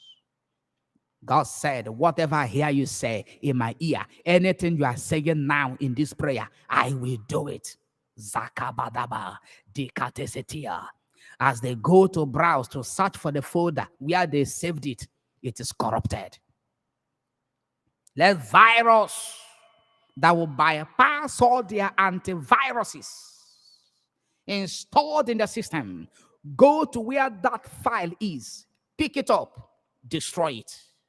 Go ahead and pray. It's prayer. It's not gossip. It's not competition. No, it's prayer. Go ahead and pray. He said, open your mouth wide. I will fill it with answer, with testimonies. We open our mouth very wide in prayers. And God will fill our mouth with testimonies, miracles. Go ahead and pray. Let them miscarry. Every evil luggage they carry against Nnamdi Kanu, let them miscarry in the name of Yeshua HaMashiach. Every evil womb in which evil is conceived against Nnamdi Kanu, in this case, on or before the 8th of April 2022, let them miscarry. Go ahead and pray. Miscarry, miscarry, miscarry. Every evil you carry against Nnamdi Kanu, every injustice you carry against Nnamdi Kanu, miscarry. We inject the spiritual substance of miscarriage. We command those evil wombs miscarry. So long as it is evil you carry against Nnamdi Kanu. La prase, la prakodia kamasedia. So long as it is evil that they carry in their evil wombs, in their mind against Nnamdi Kanu, they must miscarry it. Injustice. You want to strike out only 10 amended charges and you keep 5. Keeping it for who? You keep it for who? You're keeping it for Nnamdi Kanu. You are keeping it for yourself.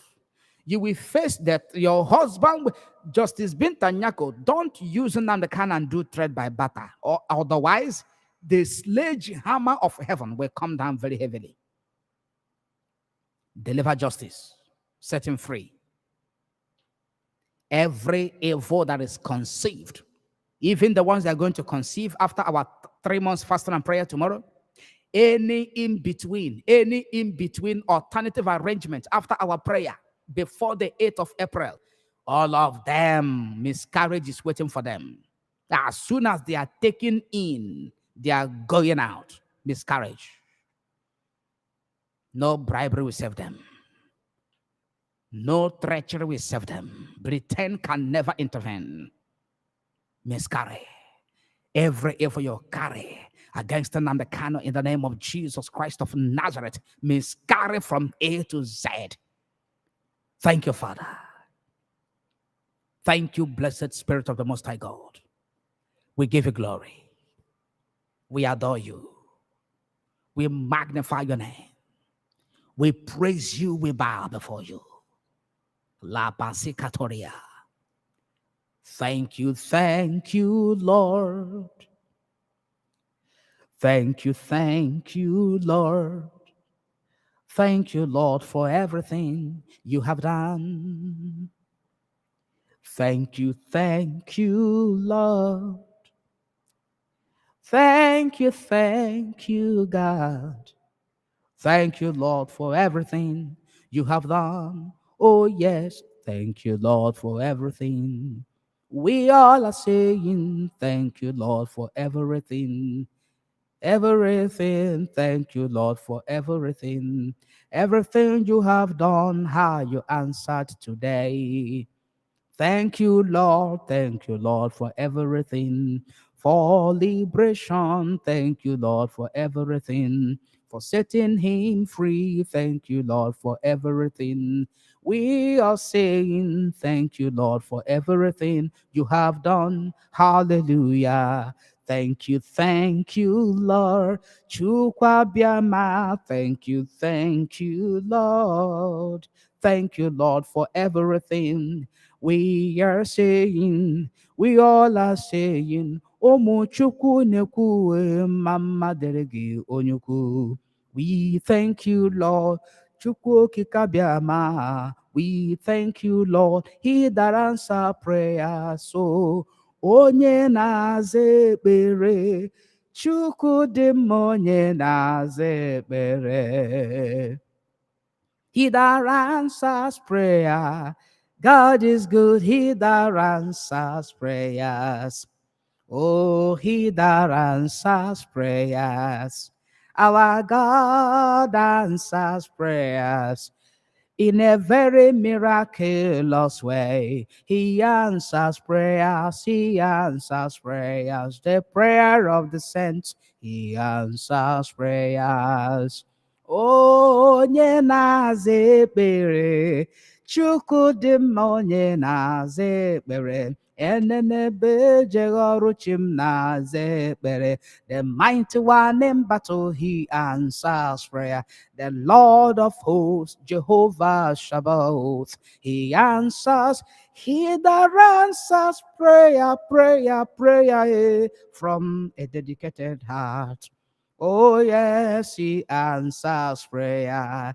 God is good, oh, God is good, oh, God is good, oh, God is good, oh. Come and see that the God we serve is a mighty God. Our God is good. God is good, oh, we praise his name. God is good, oh, he's wonderful. Awesome, awesome God, mighty one in battle.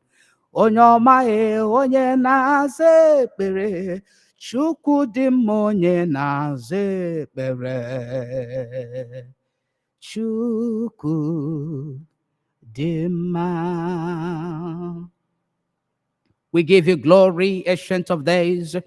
We magnify your name because there is none to be compared unto you. Blessed Father in heaven, you are our God and we are proud of you. We can never be ashamed any time, any day to be identified with you. Mama derege ezi Chineke ke bi n'eluigwe. Otito na nsọpụrụ derege ma dibigara gị oke Chineke nna nke na-adịghị agha agha. Onye naanị abụ Chukwu. Whatever you say is what you do. You are the talk and the do God. Hi. You have answered in a mighty way, in a miraculous way. What shall I say unto the Lord? All I have to say is thank you, Lord. What shall I render, Rabada, unto the Lord? All we have to say is thank you, Lord. Thank you, Lord. Thank you, Lord. All we have to say is thank you, Lord. Thank you, Papa. Thank you, Lord. All we have to say is thank you, Lord. We give you glory. In the name of Jesus Christ of Nazareth, everybody shout amen. Our lines are opened. Only 10 minutes. Our lines are opened. I feel like opening the lines. I feel like opening the lines. Despite the fact that we have stayed extra 45 minutes on top of the 2 hours that we have, making it 2 hours, 45 minutes, our lines are opened. If you want to call, you are at liberty to do so. If you call, we are going to take your calls. The numbers to call, they are there. Make use of the numbers. Make use of the number, please. If you come to us, we are going to come to you, and together we shall come to our people all over the world. The numbers are there on the screen. WhatsApp number is the very first number there. The WhatsApp number is the first number to call.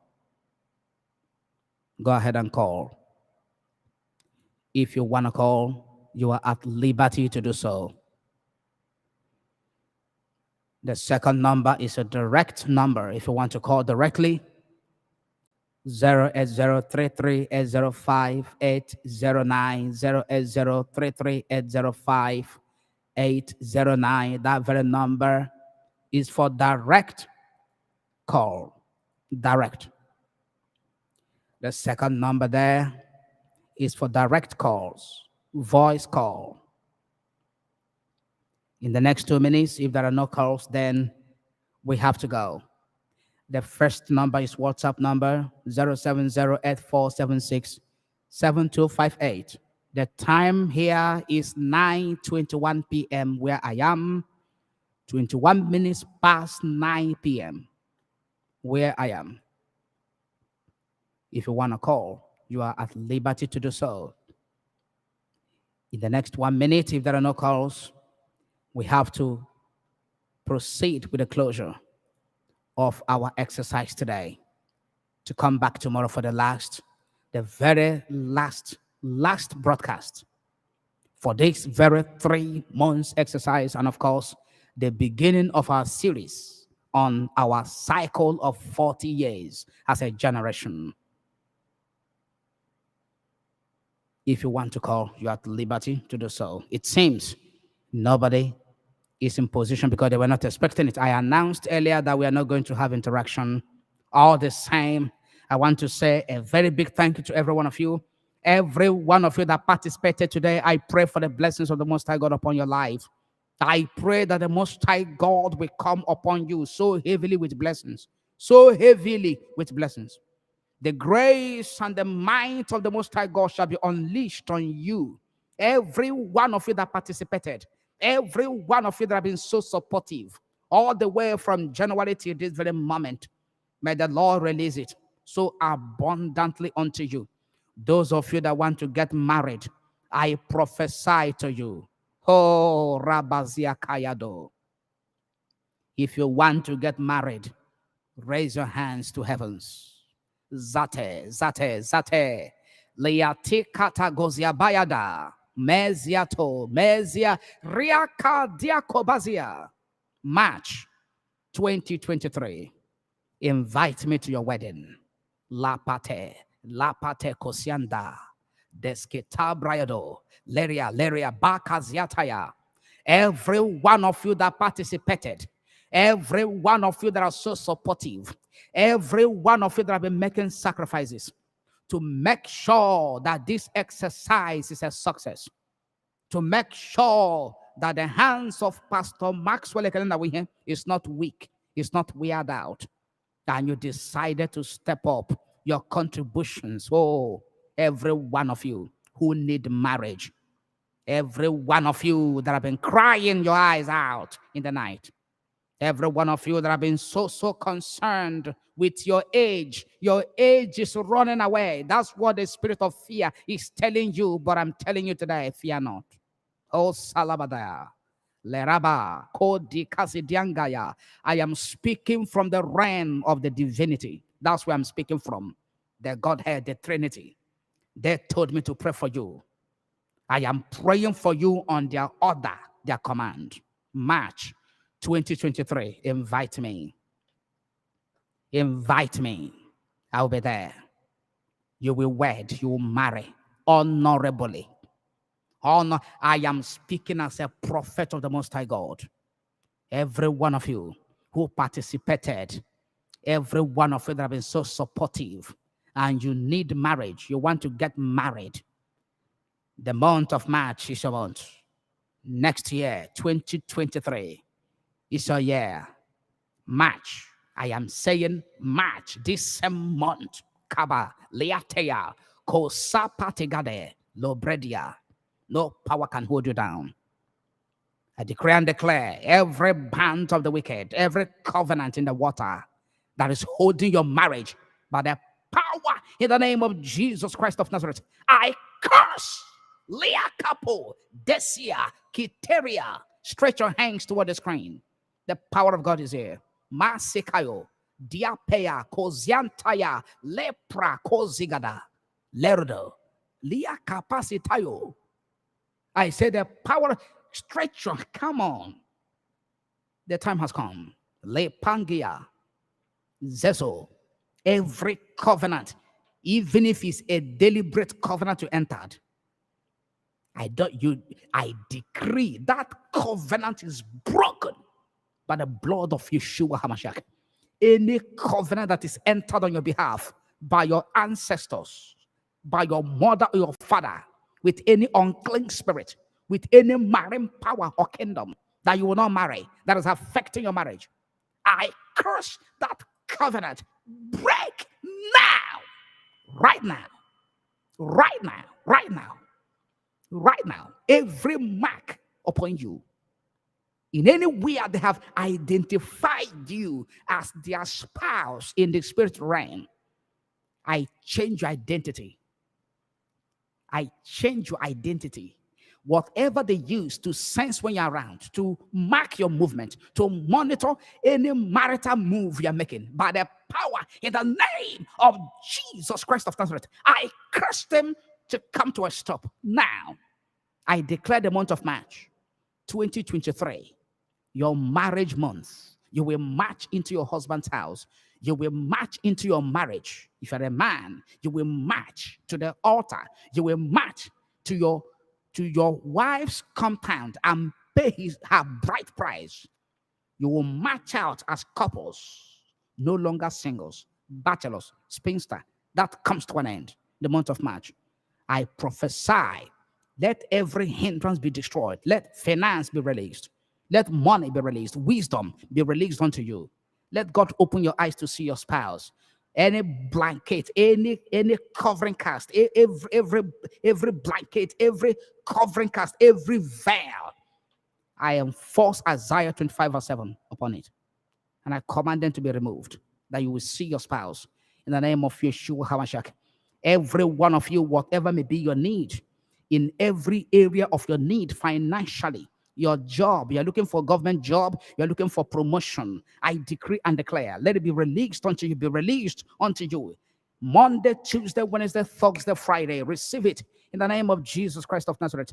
Monday, Tuesday, Wednesday, Thursday, Friday. It doesn't matter the time. Receive a call, receive an email by the power in the name of Jesus Christ of Nazareth. Your interview is coming up on the 17th of April. Someone that is watching now, 17th of April, your job interview, and you will not fail it. It is going to last only 5 minutes. Write it down. April 17th. I'm going to write it down. It's prophecy. Life and direct. It's not a gossip, no. Life and direct. 17th April. Your job interview is coming up. 5 minutes, you'll pass. Prophecy from the counsel of the Most High God in heaven. I'm writing it down. Job interview, 17th April. You that you are watching, oh dear, is settled. 17th April, write it down. 5 minutes, you pass. So shall it be. Contract, receive it. This prayer is for all of you that participated, all of you. Everyone, every one of you that have been so supportive, those of you that participated to support this exercise in so many ways, in different ways, with all your heart, consistently. This prophecy is for all of you, all of you. I decree and declare, you have a property and you have been looking for money to establish it. You have ongoing project. You have not completed it. You are looking for money. I command financial breakthrough to you right now. You will complete that very building. I am seeing a decking that is suspended for a very long time. A decking. I'm seeing a decking. I'm seeing a decking. Oh, dear Lord in heaven. And you have decided to forget about the completion of it, to make it a downstairs because there's no money to complete it. You are going to complete it. I decree massive financial breakthrough and open doors to you. I pray for your health. I pray for your health. Every crawling object, anyone that I mention your case, if I mention your case, stretch forth your hands towards this place and receive it. Any crawling object in your body, I decree 7 days, 7 days, it crawls out and returns no more. By the power in the name of Jesus Christ of Nazareth, I rebuke that anywhere they projected it from into your body, crawling at your back, your waist, your waist, your loins. They said that air entered your body. Is that what they're telling you? Pneumonia. Is that what they're telling you? If that is the case, stretch your hands toward this very screen. I rebuke that spirit now. In the name of Jesus Christ of Nazareth, come out and enter no more. Zapate. Come out and enter no more. Ziaka paradia. Come out and enter no more. In the name of Yeshua HaMashiach. Every covenant of near success syndrome. This prayer is for everyone that participated in this 3 months exercise. When you receive your own, write it down. It's for you. Every covenant of near success syndrome in your family. A family of 6. Every covenant of near success syndrome. Recurring decimal of near success syndrome. All of you have the same story. It comes to an end. Today, your story is different. I release it to you in the name of Jesus Christ of Nazareth. Every false accusation upon your head, I change that very narrative right now. Every false accusation upon your head, I change the narrative now. Let the truth be exposed. Let your innocency appear. In the name of Jesus Christ of Nazareth, I decree that debt that have been hanging over your head cancelled. In the name of Yeshua HaMashiach, you that have been laboring, paying back interest, you are paying back interest. It has come to an end. In the name of Yeshua HaMashiach, those of you that want to sell your property, I command buyers, prospective clients that will buy it and you make profit. I connect both of you together in the name of Yeshua HaMashiach. In the name of Yeshua HaMashiach. That visa interview, I decree and declare any power that is set, that is standing by, every power that is standing by, any spirit of failure that is waiting for you, this is your last opportunity. That's what I'm hearing. That this visa interview is your last opportunity. Is your last opportunity. I decree by the power in the name of Yeshua HaMashiach. Let it be given to you. In the name of Yeshua, let it be released unto you. Let it be released unto you now. In the name of Yeshua HaMashiach. Thank you, Father. Thank you, Holy Spirit of the Most High God.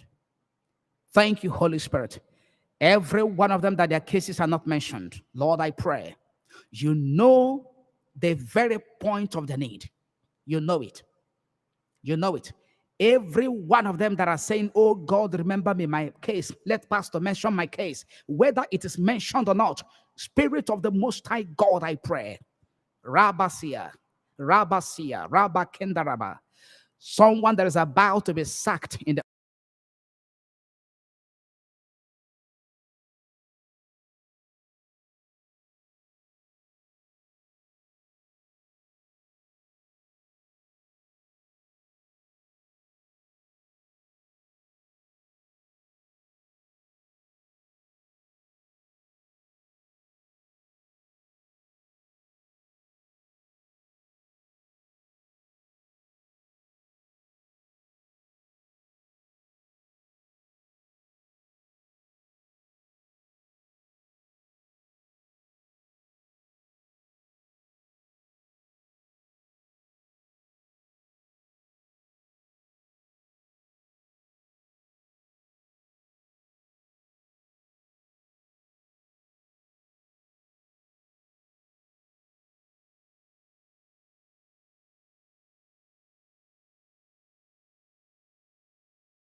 Wherever you are, shout amen.